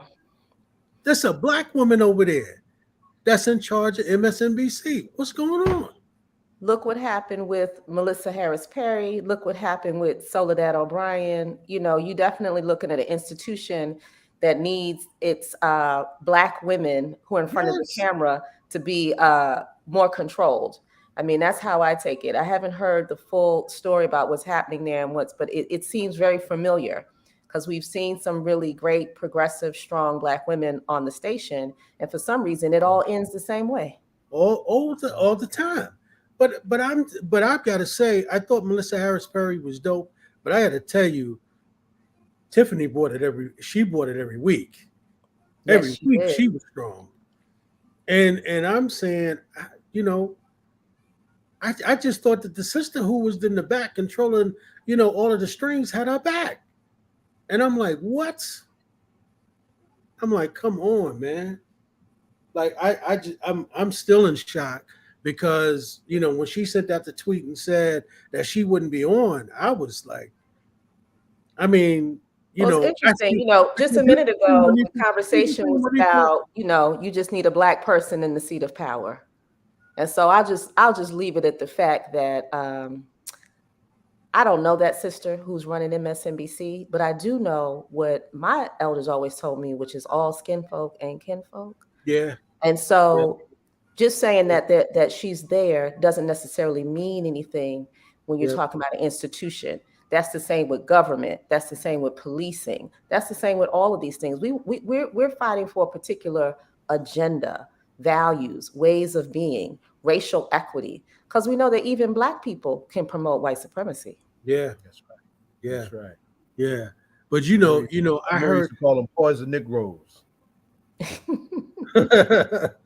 But just be misguided. Be misguided. We were talking about crime in New York City. I live in Bed-Stuy, Brooklyn. And our mayor back in February surged police in the subways by 1,000 more NYPD in our subways, and crime continues to climb. So I think there's a commitment to a particular strategy that we need to divorce ourselves of. So sometimes people are, playing the role of white supremacy, and sometimes people are just doing what they know all the time. If all you have is a hammer, everything is a nail. And I think we're seeing that over and over again. But I'm very disappointed. I love Tiffany Cross. I mean, she was the one who would really dissect some of these issues that we hear being raised over and over about crime. She's the person who on the air would say, well, if these people around New York State were so concerned about crime, why were the people who voted about crime in the 5 boroughs, why were the people who voted for Lee live outside the 5 boroughs? Well, they so obsessed with crime in New York City. Well, those aren't the counties that he won. And even within New York City, our neighborhoods, our folks that they're talking about, when you looked at the commercials that were being run and the clips of this one and that one, doing things that we surely don't want our brothers and sisters doing, the people who voted for him, they don't see that. They don't experience it. They don't live here in Bed-Stuy with me. So it's very interesting. And Tiffany Cross will be the journalist who would cross-examine that line of thinking, right? Yep. And not only was this sister brilliant, right? I mean, she could defend herself beautifully when she would be on panels with other people. This is before she even got her own show, right? And so, as you say, she would have been ideal in these kind of conversations in terms of being able to break down these kind of things and have us take a look at it from a whole nother perspective. So I know she may be gone from there, but I know she's not gone. We saw what happened with our brother Mark Lamont Hill when he left CNN, and we still hear his voice prominently on independent places and on Black media. She's gonna emerge somewhere. I'm looking for that to happen. I didn't want to reach out for her too quickly. I wanted to give her a minute, but I intend to do that, to reach out for this sister, to be able to sit down and talk to her and invite on the show and talk to her. But I got to tell you, I mean, when I think about her, I see all of y'all, Monifa, all of y'all sisters in that same group. Y'all are some bad sisters. And I'm telling you, when I think about Cross, I think about Monifa Bandele, I think about Rakia Lumumba, or Tiffany, I think about all of y'all in there. All y'all are some bad sisters. And I think that there's a group of people in this country who see y'all coming, and they know that they've got to do everything they can to stop y'all where they can. But lo and behold, like you said, she might not be in front of us, but she ain't gone. She's not gone. And it is dangerous. It's dangerous to have people who will speak their minds no matter the platform, right? That's right. Because as Black people, we always train, if you go into this space, you don't say that in mixed company. Or if you're on TV, you don't say these things, you don't present that. Or if you're in government, but you are seeing more and more real ones, as I call them, even in government. I think about Cori Bush in Congress, right? Every time she stands up, she's speaking for St. Louis, and she keeps it plain, and her demands are unwavering, right? So it doesn't matter if she's in Capitol Hill or she's back in St. Louis, standing with the community on the corner. And that is dangerous, right? Because we're supposed to morph and change and weaken our stance and weaken our demands depending on where we are and how big the audience is. Stay within the box. That's over. No, that's right. That's right. I'm glad you said what you just said there, because I watched this one grow up, right? I watched them grow up, and it means a hell of a lot to us. We're damn proud of them, and we got their back, and they come from our independent traditions where they ain't gonna be caught in that box where they got to depend on somebody to have a voice and have a place and to do what they got to do. They're gonna do it anyway because that's how they built. Right. And look at our elders and the sacrifices they made. That's right, absolutely. And I'm talking about our elders who did voting rights, but I'm also talking about our militant elders, right? Who served time in prison, who had to live in exile. Right? How can we really show up in these places and be wishy-washy? Right? They raised us. They raised us to be no damn wishy-washy, So Monifa, there it is. What say you about Mutulu Shakur? So we've been relentless fighting for our elders to get out of prison. This is in the face of people saying they were never going to get out. They were going to die in prison. People just thought it was a lost cause. You also had people who did work around political prisoners as a political exercise, right? To advance an agenda or to make a platform. But we were raised by activists who said, if you can imagine it, then you can achieve it, right? Mm-hmm. Nothing is impossible. And when we sit at the feet of a Baba like Sekou Odinga, right, in the flesh, and he says, my comrade was in prison and we wanted to make sure that she got out of prison. And so that's what we did. We're sitting there we could at least, do a letter writing campaign, lobby our elected officials, help to change laws so that the parole access, it works for people who are elderly in prison. All of these things, really, we're not even doing half as much as a lot of our elders and even the ones that are incarcerated did. And so what we found out yesterday, and activists and his family, which is the stepfather of Tupac Shakur, who's been in prison for nearly 4 decades, was finally granted parole and will be coming home on December 16th. And this is a big one. So many people said that he would never walk out, and he's walking out. And that's because of the persistence of the movement. Now listen, and check this out, though. December 16th, we back in court for Mumia. Look at that. And got a Negro judge, right? Negro judge who can, with a pen, acknowledge the evidence that's been there for decades, right? And give this man a trial, already predisposed to dismiss it. Yeah. Right. So we ain't through. Well, it goes back to what we were talking about. Just having Black people in these positions. And I appreciate what was said earlier. I love seeing my people because we're beautiful, right? We look good, we sound good, But not when we Negroes. You said what? Not when we Negroes. Not when we Negroes. We have a melody with us, and we want to trust us until we don't, right? And so we are up against a system that I think has gotten very sophisticated in understanding that, like in understanding how much we like to see our faces and we like to hear our voices, and we want to physically, tangibly feel these advances. And I respect that 100%. But I understand that we're dealing with a system that's recognized that and said, okay, well, we could just put somebody there that looked just like them and carry on the same agenda that we've been doing for decades. There you go. They understand window dressing well, and to your point, appearing to understand it better. The more we try and grind, but I want to lift something up that I want everybody to appreciate too in this: the intergenerational dimensions of what Monifa was talking about in terms of the shoulders that we stand on. Mutulu was going in, had just got convicted when I was coming into New York and first started doing political prisoner work with the Ahmed Obafamis and the Chokwe Lumumbas of the world, right? And when MXGM, the Malcolm X grassroots movement, made an enormous made it their priority at this critical phase in his life and his health to revitalize that campaign to get him released. We've got 3 generations involved in this work. Now I'm not just lifting up our elders. I'm not just lifting up Monifa's daughter.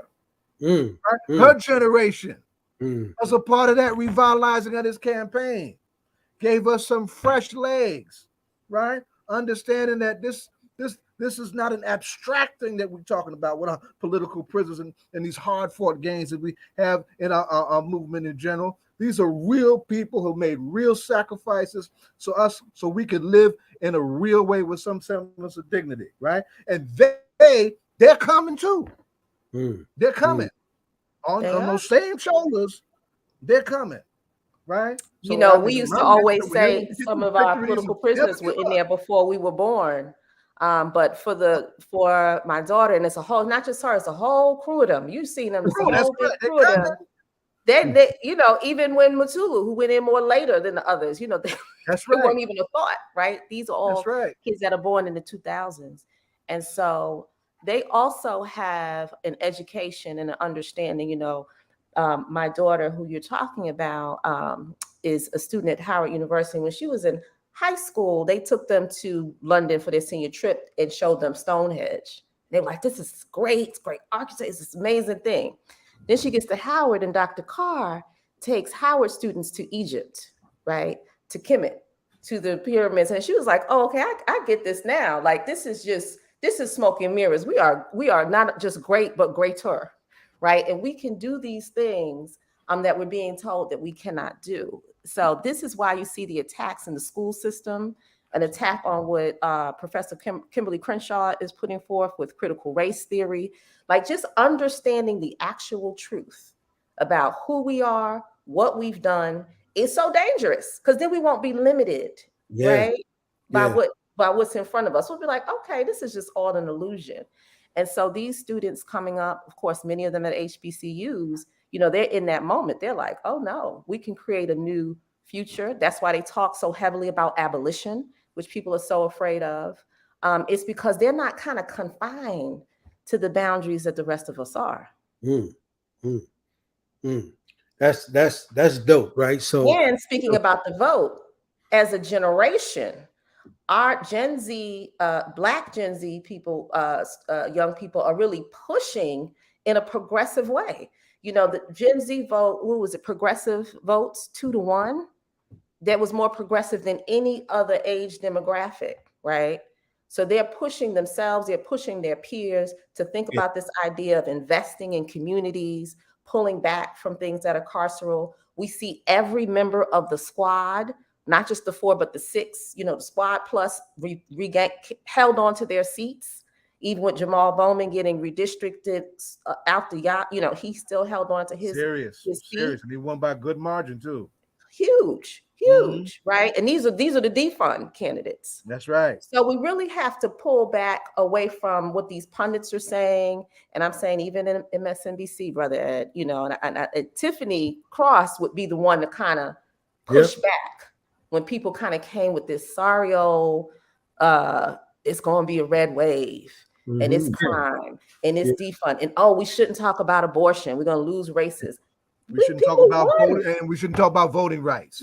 On access to abortion, on voting rights. I mean, look at Michigan, reproductive justice. In Kansas, there were 5 states where there were reproductive justice bills on the ballot, and they all passed. All of them. We know about the to end slavery in prison. One of the states that didn't pass, Louisiana, the other ones that did. But abortion access won everywhere that it was on the ballot. And we had people and I work for a women's organization, Moms Rising. Even funders were telling us, don't talk about that. That's going to turn people away from the polls, right? It just has to be the economy. It has to be gas prices. And now all those things are connected. Black people understand that. Black people understand that family planning is connected to family economic security, right? Yeah, right. We understand that mass incarceration is connected to family economic security. So we don't separate those things in the ways that the pundits want to list them out on TV. Yeah. All this is the great genius now. Who knew they were all connected? Wow. Isn't that something? You know, we don't experience these issues in isolation, right? If you can't afford gas, you're probably struggling with your housing too. Yeah, that's right. Yeah, that's right. And maybe your community is not safe. If you're struggling with your housing, you're struggling with food. Like all those things are connected. Yeah.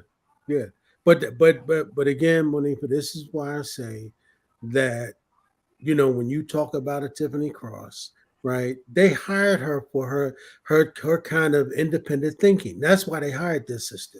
Right. And because she brought more viewers. She did. That's right. She did. That's you know, right. I mean, I'm telling you, I recorded the sister show. I've got some shows, right? And I would go back and sit there and listen to her. And I'm telling you, you know, I believe that there were some people who were threatened by that sister in a very real way, right? Because of her intelligence and because she come from that group of women that you are a part of, who don't give a damn about speaking truth to power and speak it for real, right? And I think that for me, I think that when we talk about somebody like a Mutulu Shakur, and for brothers and sisters like you all to stay on the ground and keep fighting and keep the faith, I mean, that's real talk. This is some shit that really happened in your lifetime. Because remember, there were people who were saying, "Oh, that brother ain't ever gonna get freedom.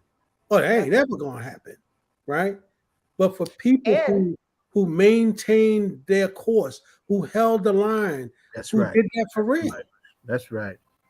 And you have journalists like a Tiffany Cross, like a Mark Lamont Hill, all these people who are open to talking about our freedom fighters. Like, you know, like you reach out to a Tiffany and she's like, okay, let us know what's coming up. We'll talk about these things. Like they're also just not afraid to talk about issues that are important to our communities that may seem, you know, dangerous to talk about. So, yeah, I believe that. I believe that it was definitely people who felt that she was going to be, and the way it was right before the election. Oh yeah, that's what we all said, right? Why did it occur? Ain't nothing but a party. That was a party. It was an inside party hit job. Come on. Yeah. And what was the punk on Fox who tried to put out all the negative stuff on her? So he spent all this time, had his graphic team put all this together. I'm like, really? I mean, is it what I mean? All that was necessary? Like, come on, man. Like, we know who you are, and you did all of that to go after this one sister. Y'all threatened by her like that? One of the most dangerous places a Black woman can step into is the question of being a diversity and equity officer. right? Because they come in real, right? And they come in really, undressing and turning over and documenting. And people are like, this is not what we wanted. No, this is a little too much. Chris Purnell, our daughter right here, Dr. Chris Purnell, right? Should be the CEO of the hospital. Right? Yeah. You're supposed to come in and make it look better, but not actually supposed to make it be better. You're supposed to make it look better. That's right.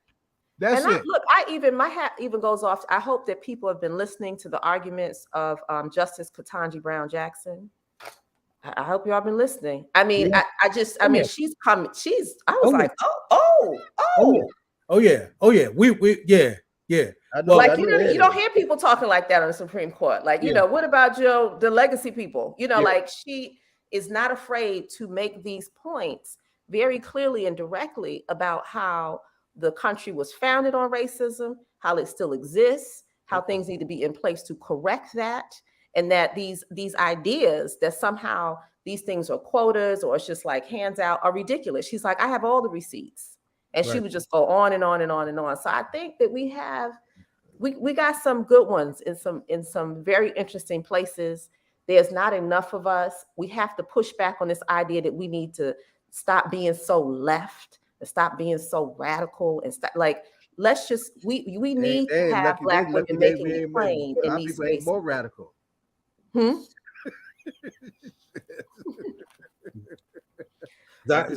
on my nerves. Look, you want us to burn the country down again? We did that too. So how far y'all want this to go? Means necessary is what that's right. Malcolm X said, who was also formerly incarcerated. That's right. In the prison system. We understand that these are our folks. That's the other piece. Other people, when they think about issues around incarceration, it's an other, it's people that you can throw away. But we're not throwing away our cousins and our neighbors in the Malcolm X's, the potential Malcolm X's that are throughout that system, because we know how people end up there. Like, we know what's going on, and therefore we know what some of the cures are, right? We're like, if my neighbor had just had access to mental health supports, he would not have been having the mental health episode in the street when he got into the fight with the police officer, and now he's in prison for assaulting a police officer. Like, we see the whole thing happen. And so we're like, well, how about we just get the mental health bed? We don't need the prison bed. Right. So those are the kind of things that people are afraid of us speaking very plainly about. And we can't listen to the Lee Zeldins. His commercial, I don't know if it ran in New Jersey, but in New York, it was awful. It was a montage of mostly Black men attacking elderly Asian women, attacking elders, robbing stores, firing guns where kids had to go down. I mean, it was all stuff in the 5 boroughs. But the target was everybody outside of the 5 boroughs. Clearly, that was the target audience. So they scared of some boogeyman, some Willie Horton, some like whatever it is, whatever confirmation bias that commercial did for them. That's what drove people to the polls. And that's why you had the outcomes in New York and with the congressional districts, the redistricting. The redistricting that I'd say it's Cuomo's fault, really allowed for some of the seats to be lost by his party. And remember, eloquently and timely placed, Lee Zeldin had some crime occur right out in front of his house, right? Yeah. Just all of a sudden, just perfectly timed while you running for governor. Like, come on, man. Like, you really think we stupid? Like, come on, It was very convenient. Yeah, but this is America, right? And nothing has changed. And I think that's why, we have to stay on guard, right? But we also have to tell our own truth, right? Because I think that if we allow other people to tell our story and to tell our truth, I think what's going to happen is they're going to tell it from their perspective. And them telling it from their perspective is not going to be able to motivate your children like she's motivated now, and she's motivating her friends. And that's what we need, because what you hear is you hear folks are saying, oh, you know, the Democratic Party was saved because young people really did come out to vote this time. Yeah, they did. But it wasn't because of you all. It was because of the mothers that we got, like the Monifa Bandeles of the world, right? Who are properly educating young Black people. That's why. Right. And they understand what the stakes are.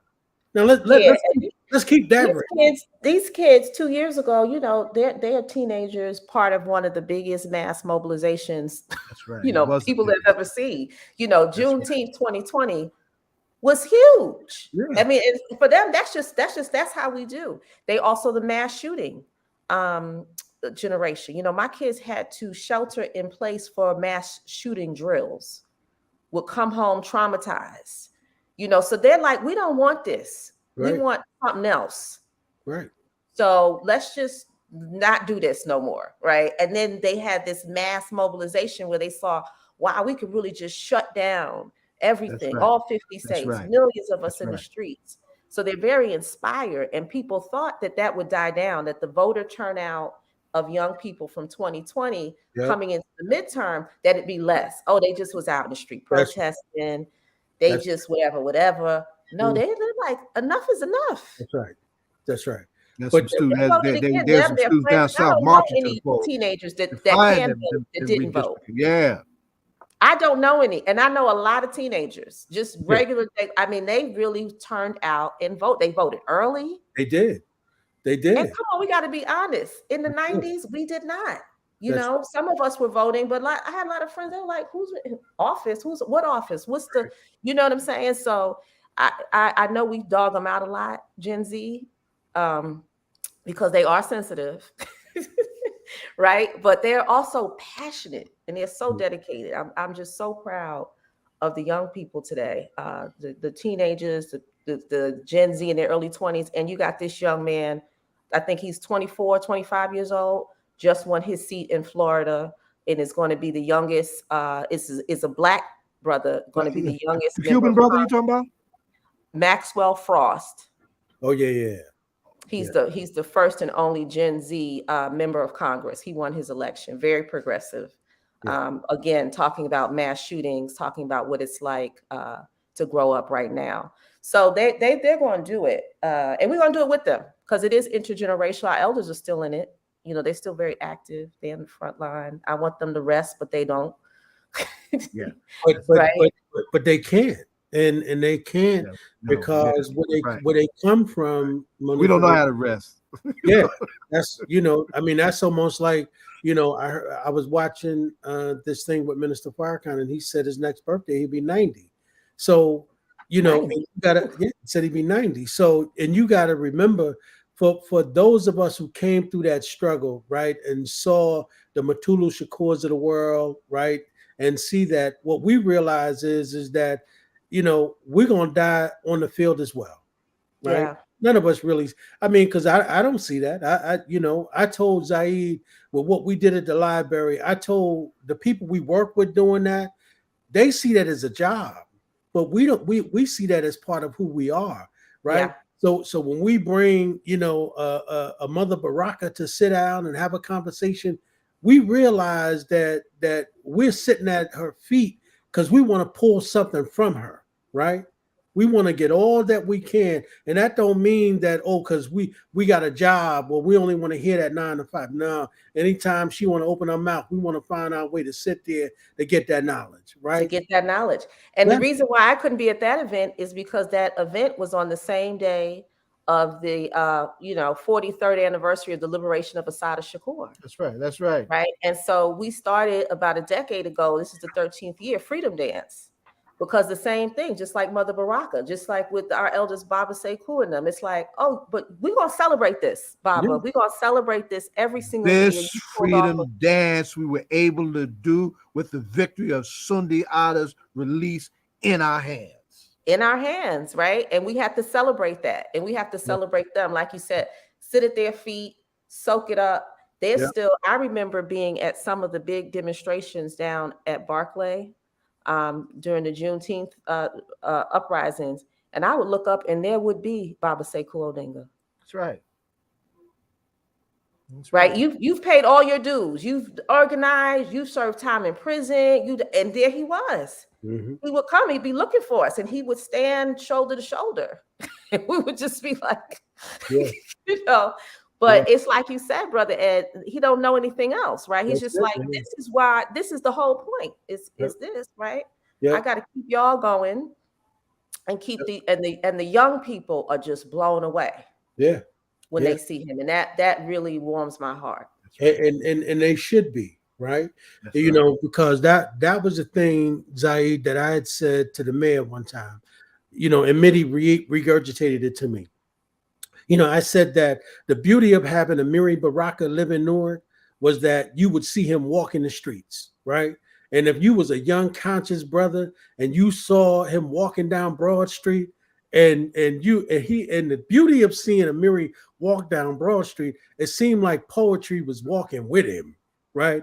Seemed like you heard that, you know. And when we saw Mama Baraka, she opened up with a poem, right?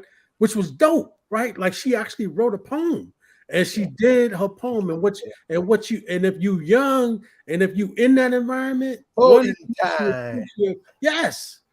the things you appreciate is that what you just heard was absolutely magic.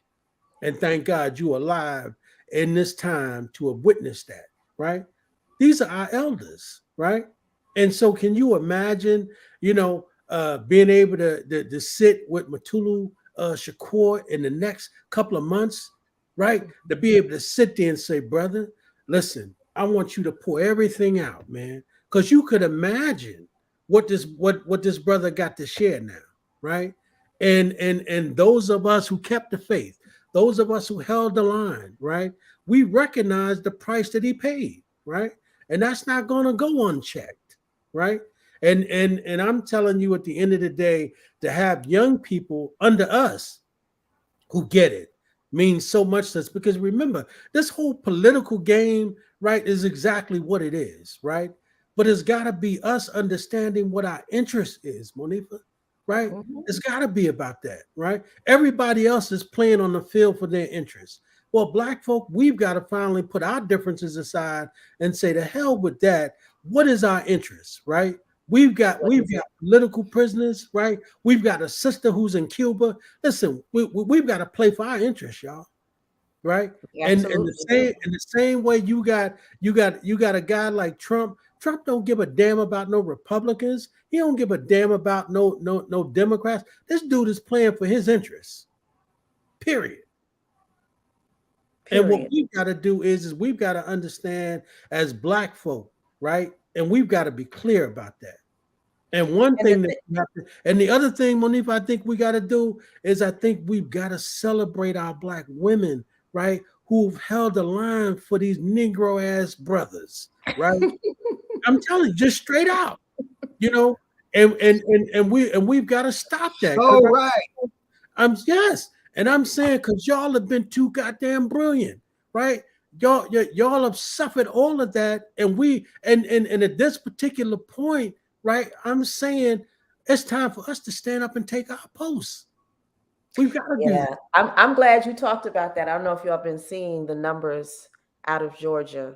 Yeah. And, you know, it's really important for us to absolutely acknowledge that Black women are jamming, like throwing down. But I also want us to compare, when we're talking about comparing both propensity to be progressive in the polls and to turn out in the polls, Black men are doing a great job compared to other men, right? Yeah. So in supporting progressive policies like universal child care, and supporting reproductive justice issues, you know, and turning out and voting for the candidates that support that. When you look at that breakdown in Georgia, when you see how Stacey Abrams was defeated, it was by white people, white men and white women. That's yes, we need Black men to do better. But in Georgia, the numbers show that even if that small, because they, of course, a greater number of Black men did not vote for her than, of course, Black women. But even if they all had, she still would have lost because of how decisive Georgia's white population was in voting against her. So, I mean, we have to do better.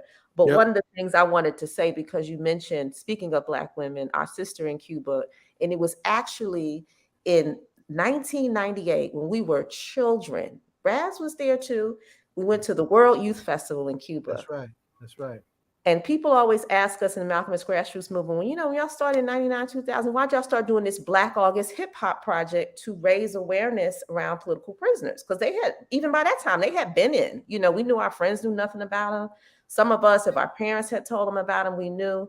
But we launched that because while we were in Cuba, when we met with, at that time, 2 sisters in exile, Hamda Abdul, who is now an ancestor, Nasada Shakur, they gave us the mandate to elevate the profile of their comrades who are still locked down. Because, people had read Asada, people read Asada's book. They're like, oh my God, Asada. And she was like, you can't just worship me.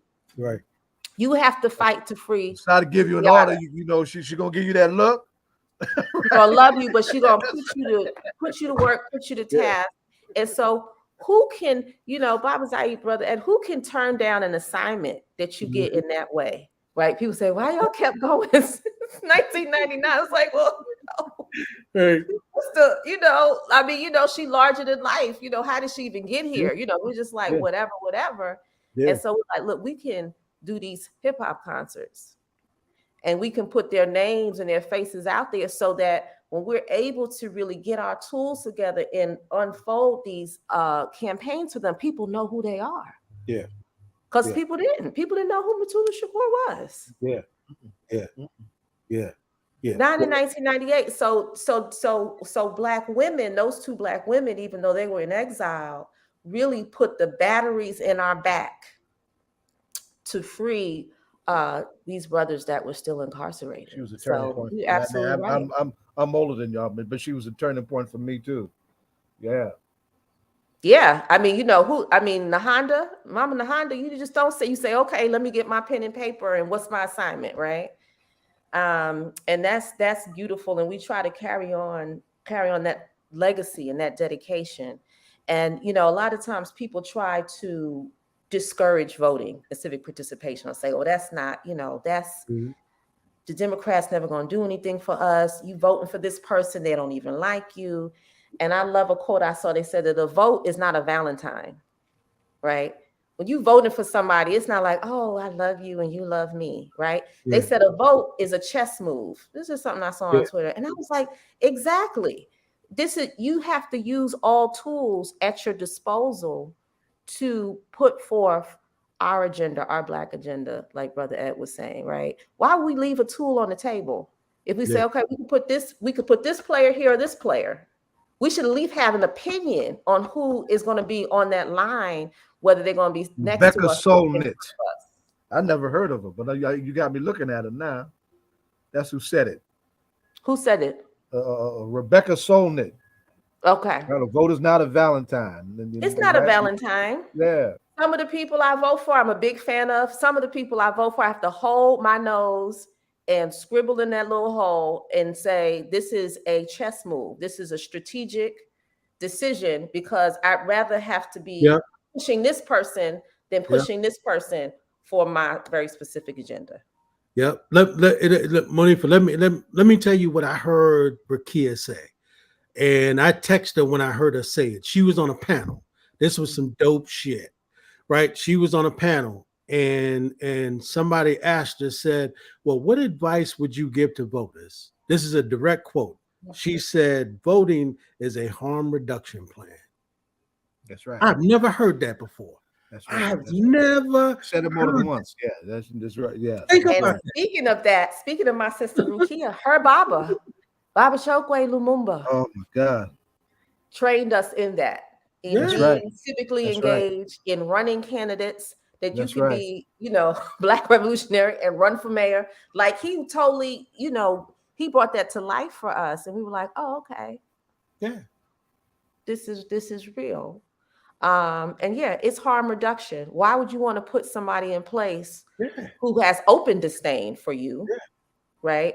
Why not, struggle with making things, less harmful than they are so that you can fortify yourself for the big offense, right? You don't want to be weakened when you go to advance. You want to have some rest, some respite, for however much it can be. And that's exactly what Mayor Baraka talks about, right? So when he was trying to tell people last week why they needed to go vote, he said, listen, we're not necessarily talking about people we agree with everything. He said, but let's think about, where did you get that child tax credit from, right?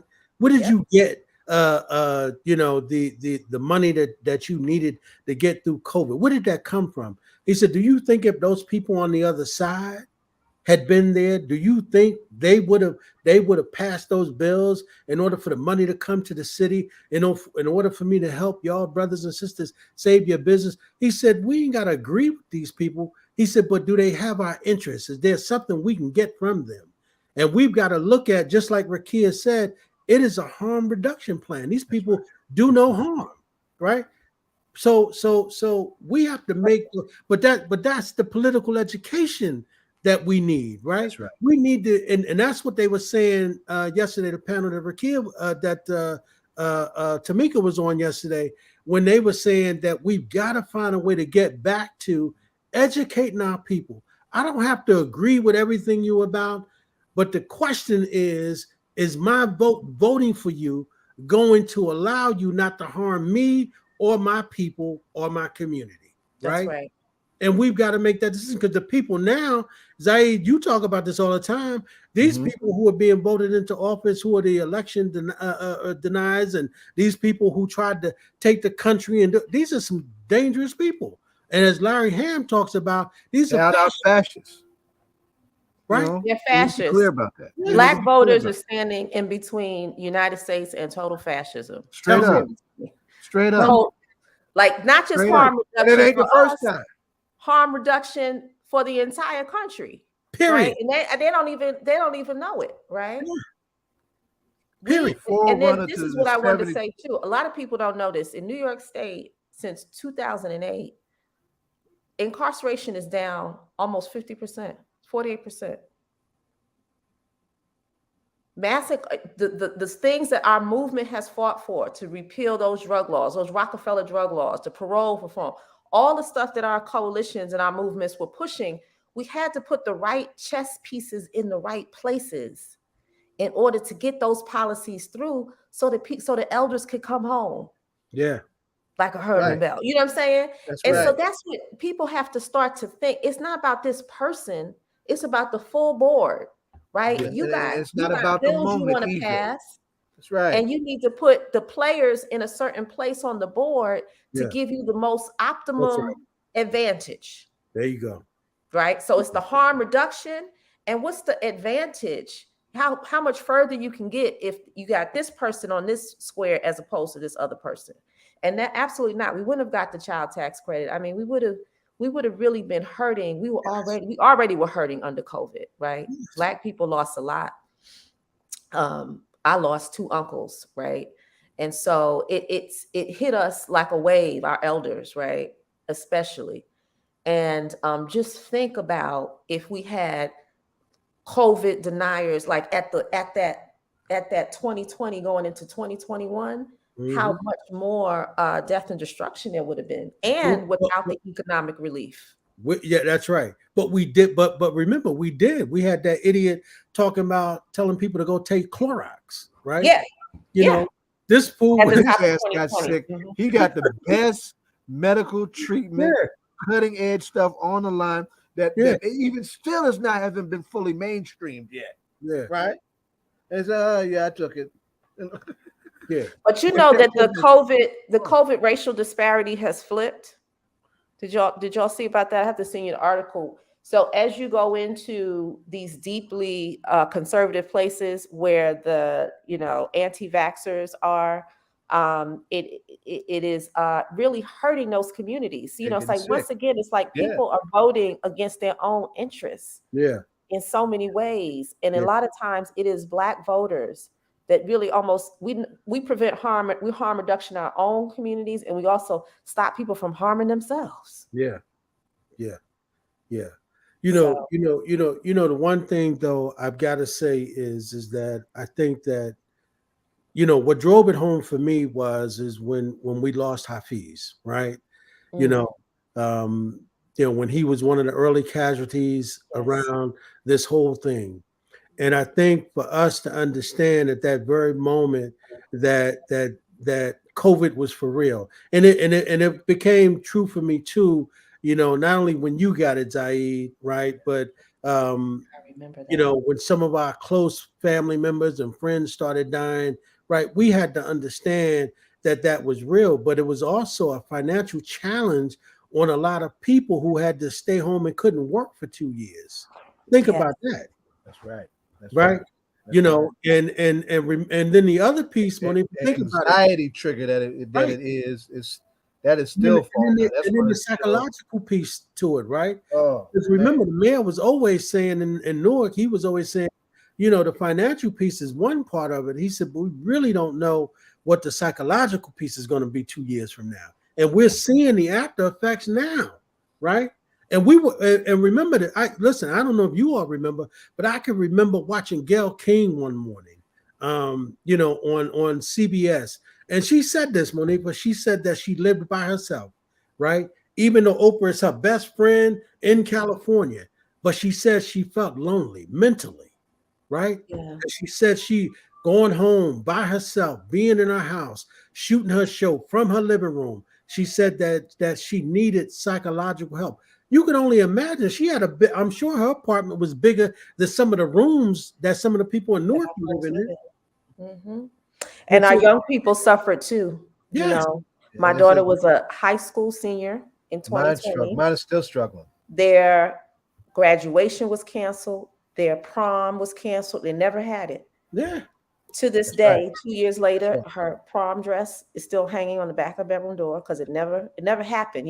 March 15, they left. And it was like, okay, it's going to be a month. Okay, it's going to be 2 months. And it just, right?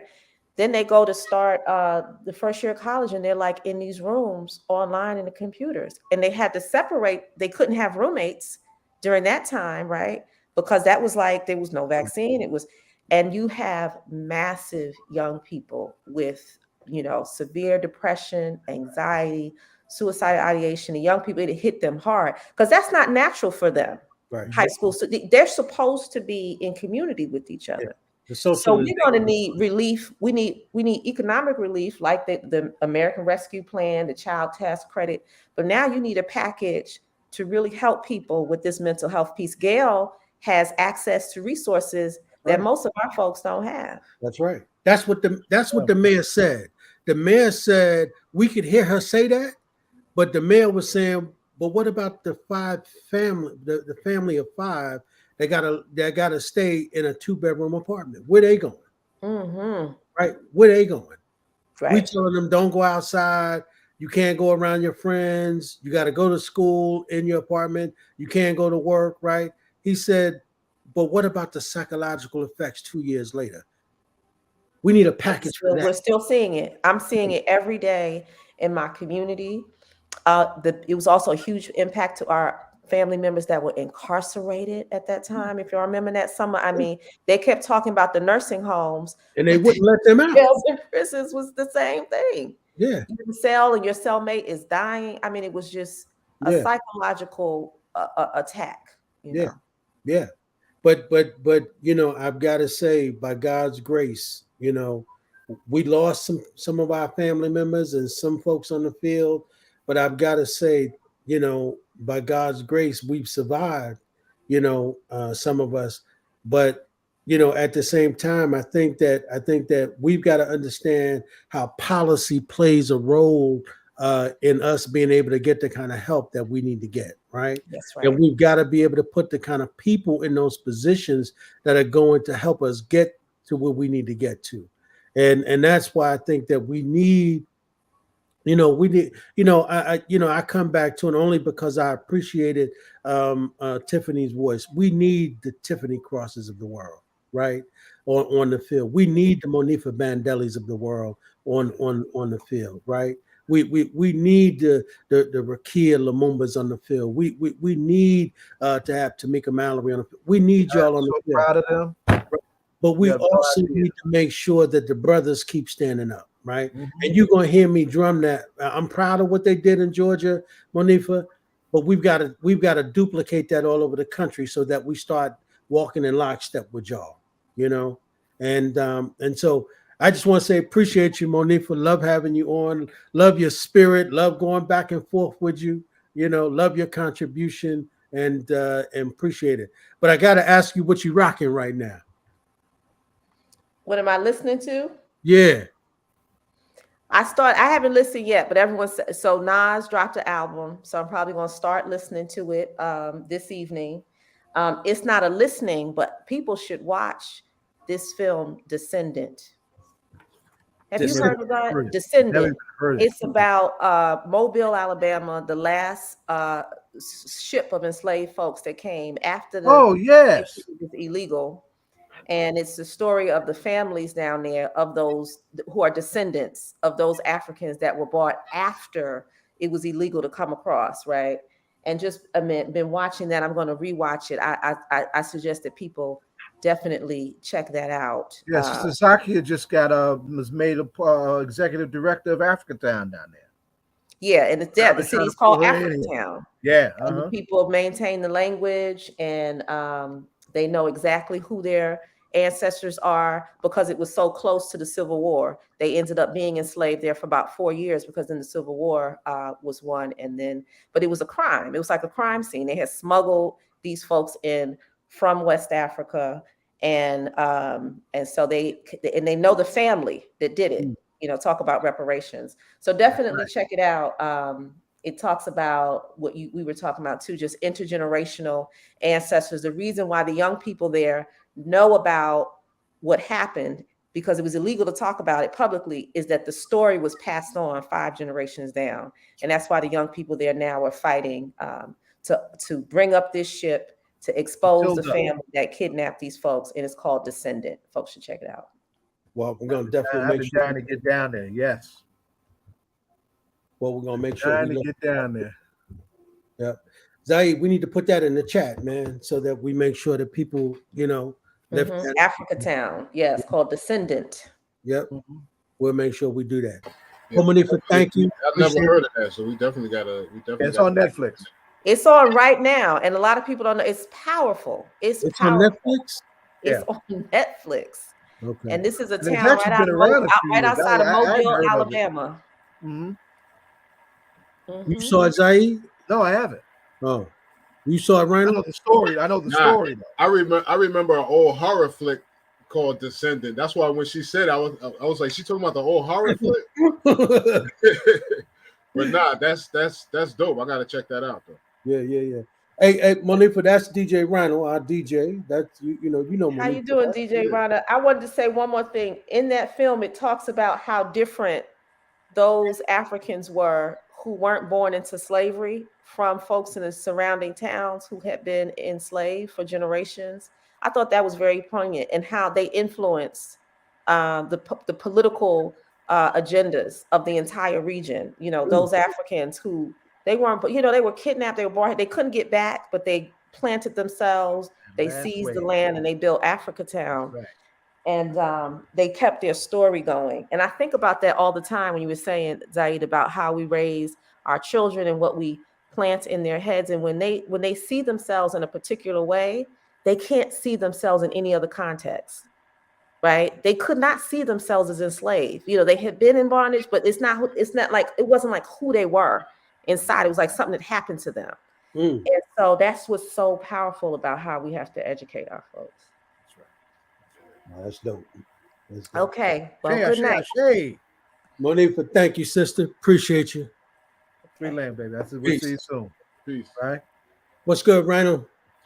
What's happening, brother? What's going on with y'all? I gotta ask you a question, man. I know, you know, we're gonna talk about your brother in a minute, but that album she just talked about, Nas, did you get a chance to check that out?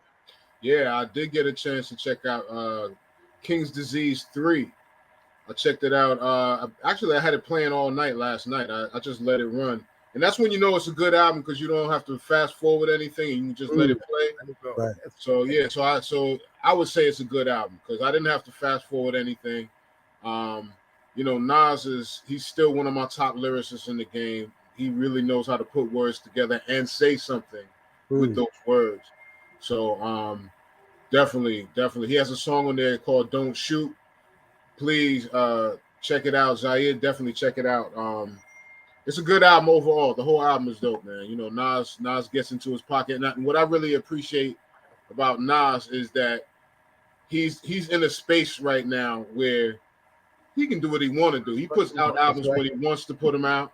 You know what I mean? Whatever the release date, you know, whatever he chooses he's on his own time, and I'm really appreciating that. You know what I'm saying? I like to see how he's flowing, and he's caught a good chemistry, a great chemistry with Hit Boy, and you know they're knocking him out, man. I mean, this is King's Disease 3, and in between 2 and 3, Nas put out an album called Magic, also with Hit Boy. So it's like, you know, Nas is just doing it, man. It's like he found his pocket, and he's in this space, man. So it's good to hear. And King's Disease 3, it's out now. It came out today. Yeah, and so what that shows you is that Nas is able to compete with these young boys, right, and still doing it on a high level. Yeah. Right? Yeah. So young boys need to be trying to figure out how to catch up with Nas. Yeah, because that's the thing about Nas. Nas, he's not dumbing down anything. He's not trying to go backwards. He's not trying to meet nobody at their level. He's staying where he is. You know what I mean? And he's still making the right statements.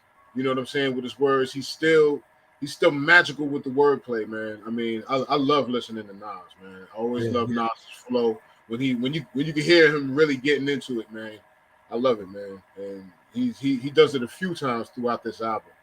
Yeah. You know, really gets into it. So too bad we're not in the studio, man, because I would love to hear. Yeah, because you already know. He'd have to grind. That's right. Yeah, it would be. I would be like, yo, Rhino, I know you got that's gonna be your mix, brother. Yeah. You know what I mean? Yeah. No doubt. But real quick, I just wanted to report on last week's event that took place in Mount Vernon at the Mount Vernon Library. Yes. The hip hop event that took place there. It was real good, man. Me and my man G showed up. We got there somewhere around the beginning of it, you know, when people were still filling up. My man Tamor, he was hosting the whole thing. Tamor Davis, he was hosting the whole thing. Big up to my man Tamor, aka Ezra. But it was beautiful, man. We got to see, you know, they set it off with the Dynamic Rockers. There was a couple of b-boyers, a couple of breakers from the Dynamic Rockers, which is a breakdance crew from out in New York. And so they had a couple of dances there, and they set it off with some dancing and some feel good vibes. You know what I mean? They pulled a couple of the kids from the audience in there to teach them how to up rock. You know what I'm saying? A couple of them caught on to it.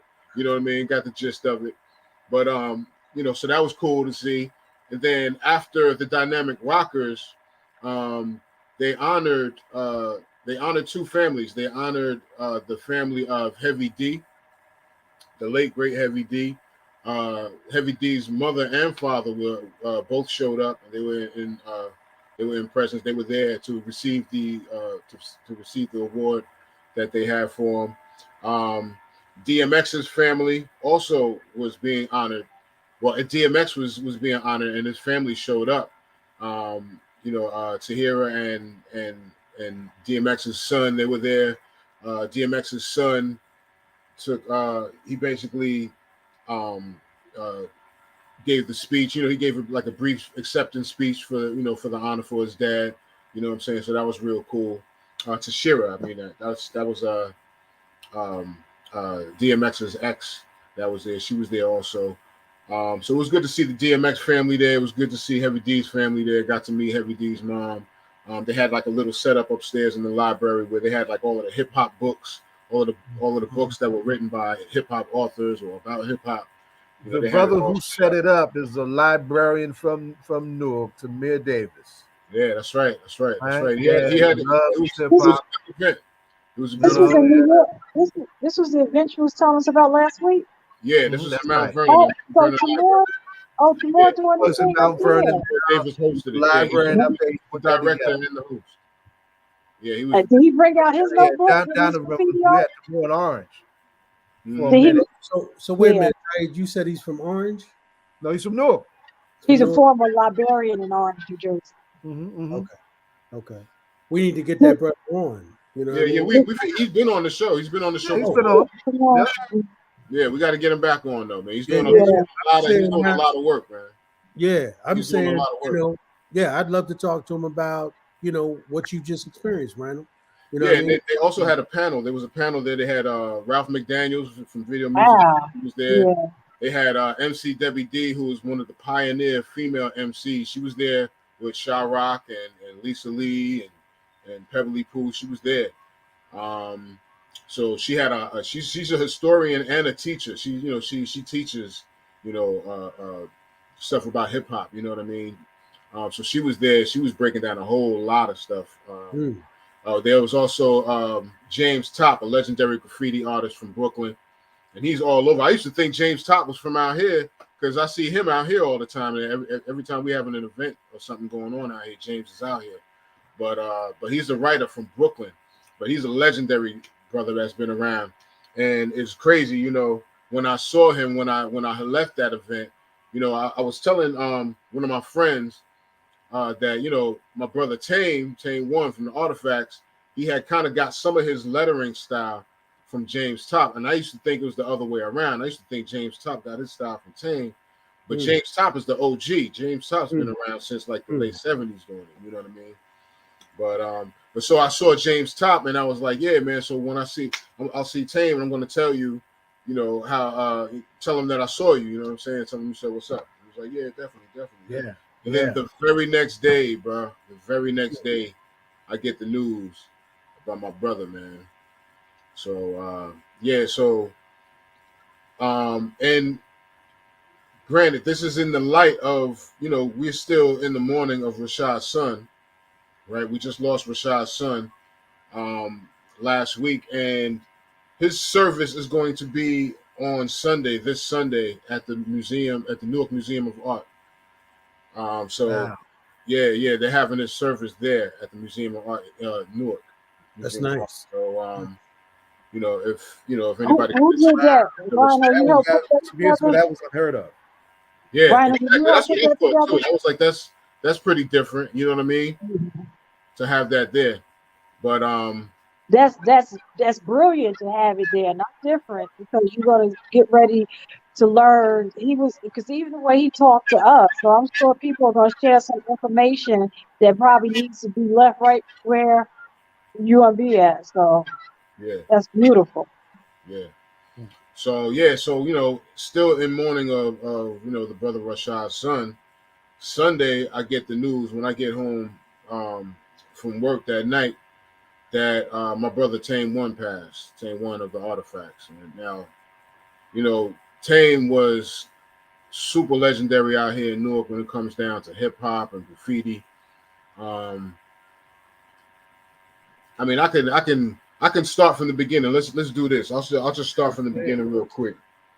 Tame and I are brothers, and when I say brothers, we're not blood brothers.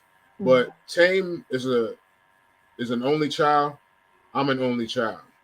We both come from single mother households. His mother and my mother were co-workers and best friends, and they were tight hanging buddies.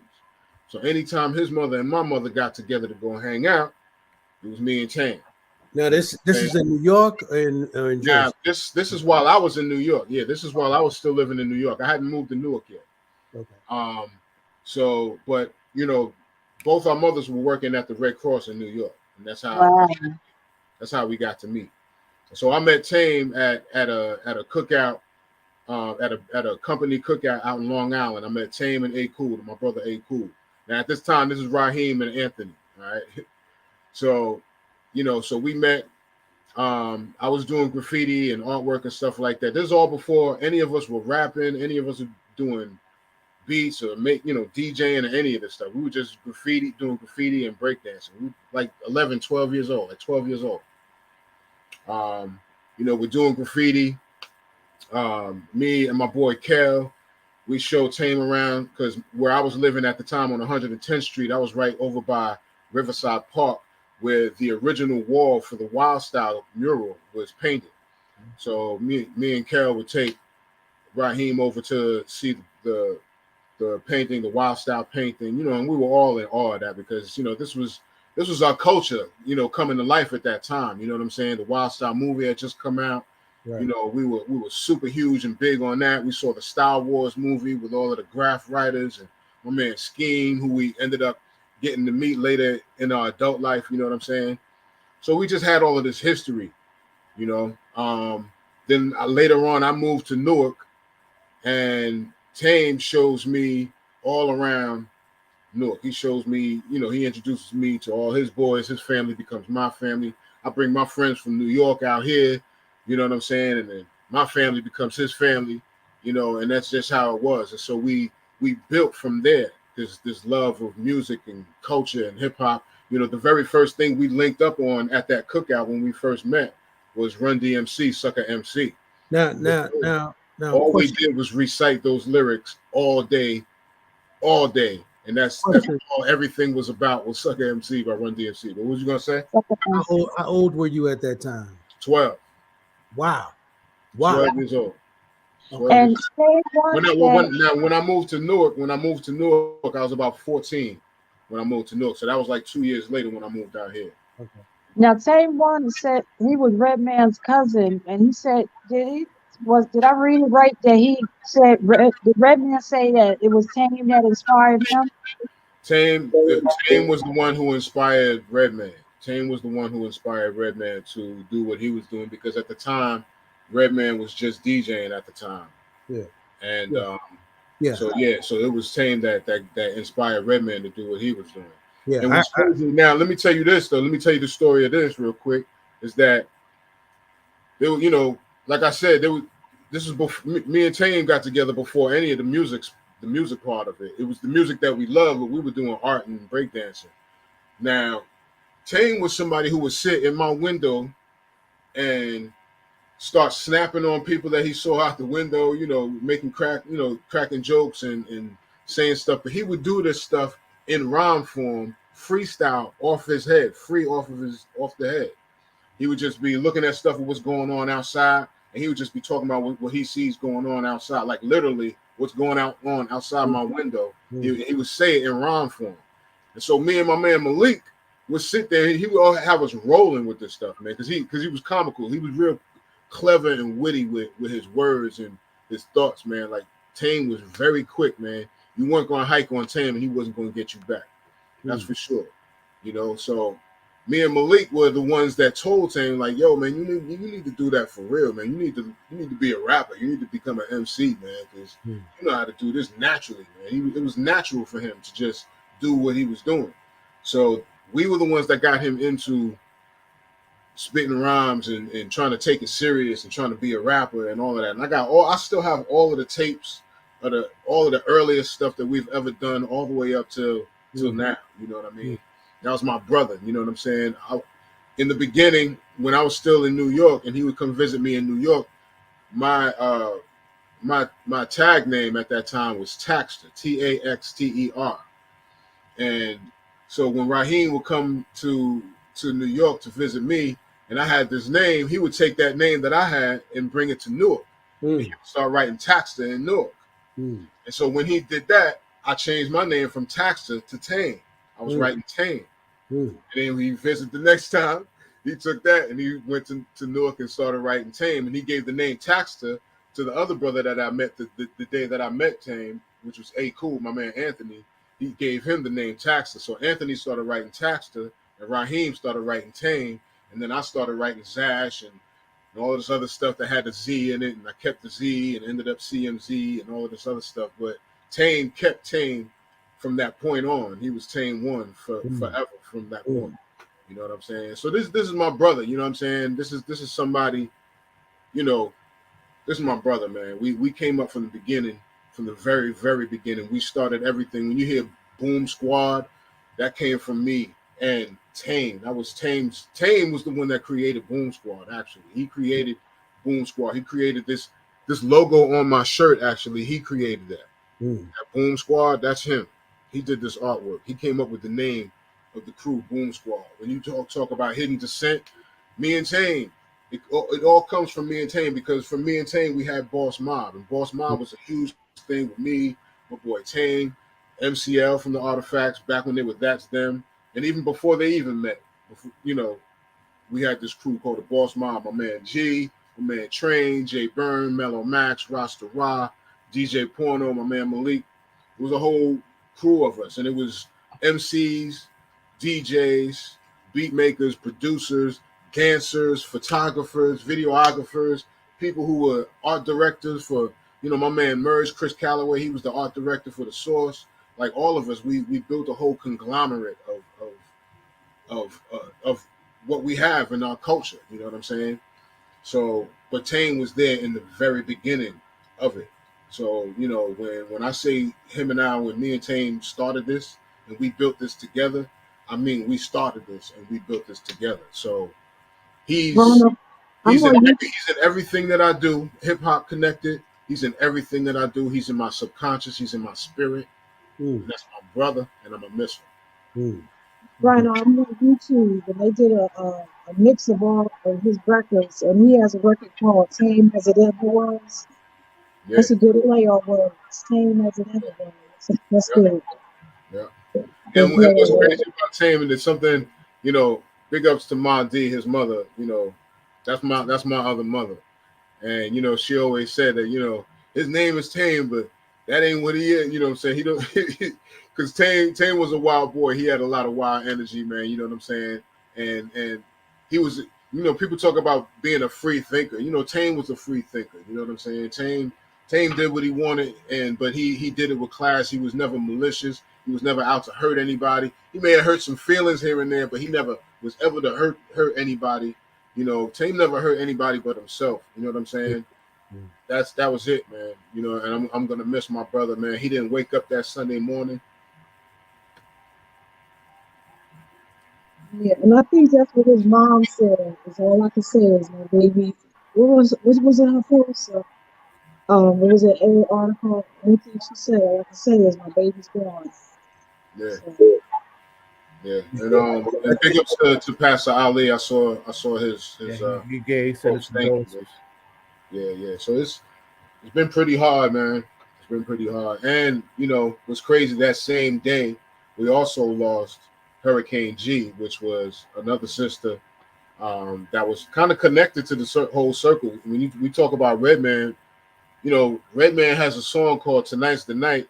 In the video, in the song, Hurricane G is in the beginning of the song, but in the video, she's in the video and Tame's in the video, and they're sitting right next to each other on the stool, in the stairs. When you see the video, it's called "Tonight's the Night" by Redman. Now they're sitting together again. Okay. And Red was the one who tried, even though Tame was the one that inspired Redman to do his thing. Redman was the one who got his record deal before Tame got it. So when Redman got his record deal, he tried to pull Tame on. So there's a song on Redman's first album called Rated R, and you hear Tame in between the rhymes talking and saying stuff. That's Tame's voice, because he was trying to pull him in. And when Tame and El, as the Artifacts, first got their deal and put their first album out, there's a song out there called "Coming Through Your Effing Block," produced by Redman. They tried to get Redman. They tried to do more stuff with Tame and Redman together, but Def Jam, the record labels, it was a political thing with the record labels where Redman didn't have that kind of freedom to do stuff with Tame the way they wanted to. But they always had the love though. So rest in peace to my brother, my day one, my day one, Tame one, and rest in peace, Hurricane G, and again rest in peace, Rashad's son. Now, and we lost all of them. We lost all of them to health issues. Yeah. Two things. DJ Rhino. One is that we talked about this when Heavy D, went home to be with the Lord, and we talked about how it seemed to be how all of these folks who are leaving are young, man. You know what I mean? And they're not leaving, for gun violence necessary. The older rappers are leaving because of health issues. Yeah.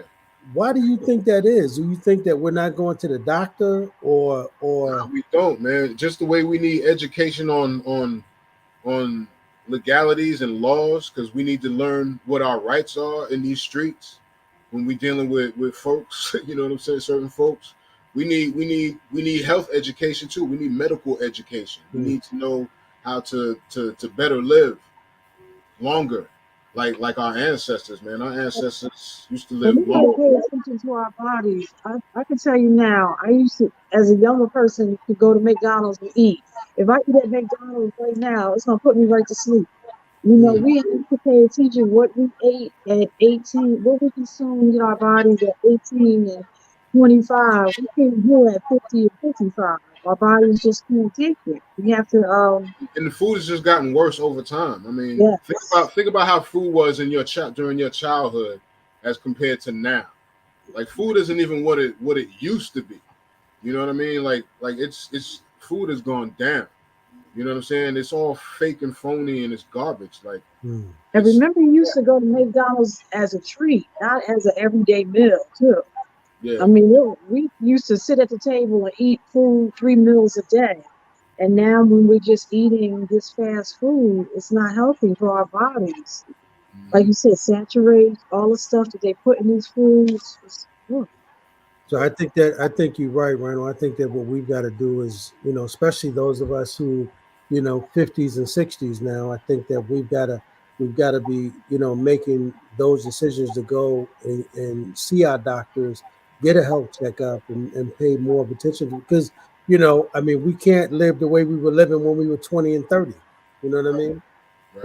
And I guess that's the thing, right? Some of us are doing that because if you know, because I think about my brother-in-law when you say that Tame didn't wake up. That's the same way my brother-in-law went home to be with the Lord. He just didn't wake up. I mean, the fact is that, you know, he was supposed to go see a cardiologist and he just didn't, you know, and then, you know, he just didn't wake up. And I think that's for all of us, right? You know, when I lost my sister a couple of months ago, you know, she was in her 70s, but, you know, when you know, Kim and I went and we got a colonoscopy, the doctor told us that you don't die from colon cancer. I said, well, wait a minute. My sister did. She said, yeah, but you don't die from that because if you get a colonoscopy and we find something at that moment, we can remove it, right? But if you don't get it removed, it can grow and metastasize, and then all of a sudden, there's nothing that can be done about it. But if you know us, Rhino, because this is true for my nephew. My nephew says he ain't letting nobody dig up his behind, right? And the doctor told him, said, well, you most surely gonna die. If you got it and you don't know you got it. You know? And you know, we have to know the tests that we had at 20s, we should do certain things. And what tests should we be doing at 40 and 50? Congressman Tame always talks about doing legislation to push that we do some tests earlier in the African American community. And it's very important that we do the colonoscopies that for men, that we do the different tests for the men, that we go and check out our heart. You know, the only time we talk about it really is when the congressman is here. Right.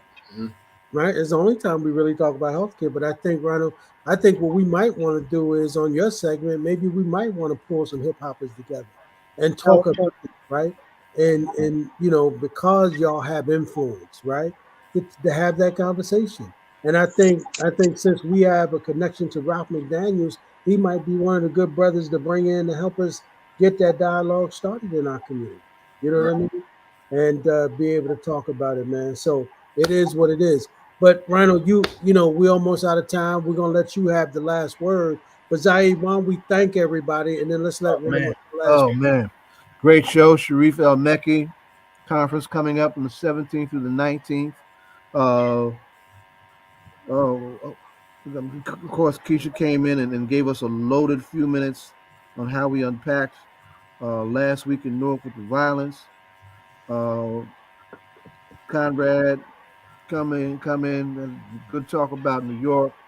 And then Monifa came in and just elevated another level too. Monifa Bandele, great discussion, great show tonight, y'all.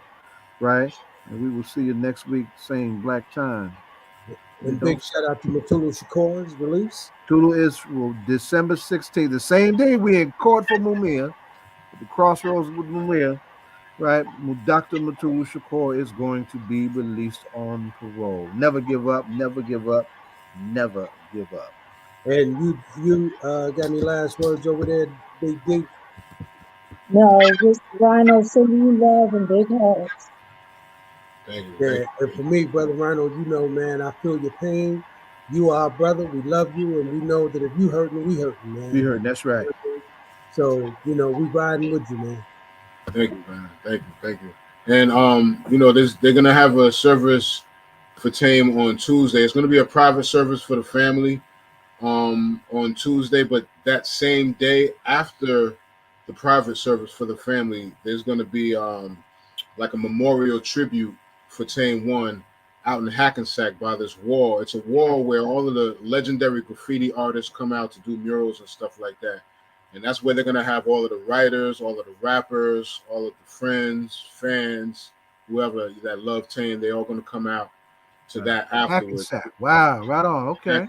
Yeah, once I can get, I don't have the the actual address and everything on me right now, but once I have the address and the time, I'm gonna post it up to so everybody can see it.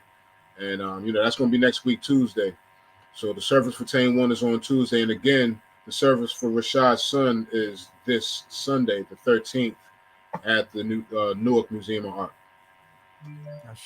All right. Well, listen, y'all, we thank y'all so much for listening to All Politics Are Local tonight. And we thank everybody who chimed in. And of course, we'll be back next week. It'll be a mayor's forum. So we'll be back next week to get it in with our beloved brother, Mayor Baraka. Until then, we say here at All Politics Are Local, stay black. Stay black and you don't stop. Peace.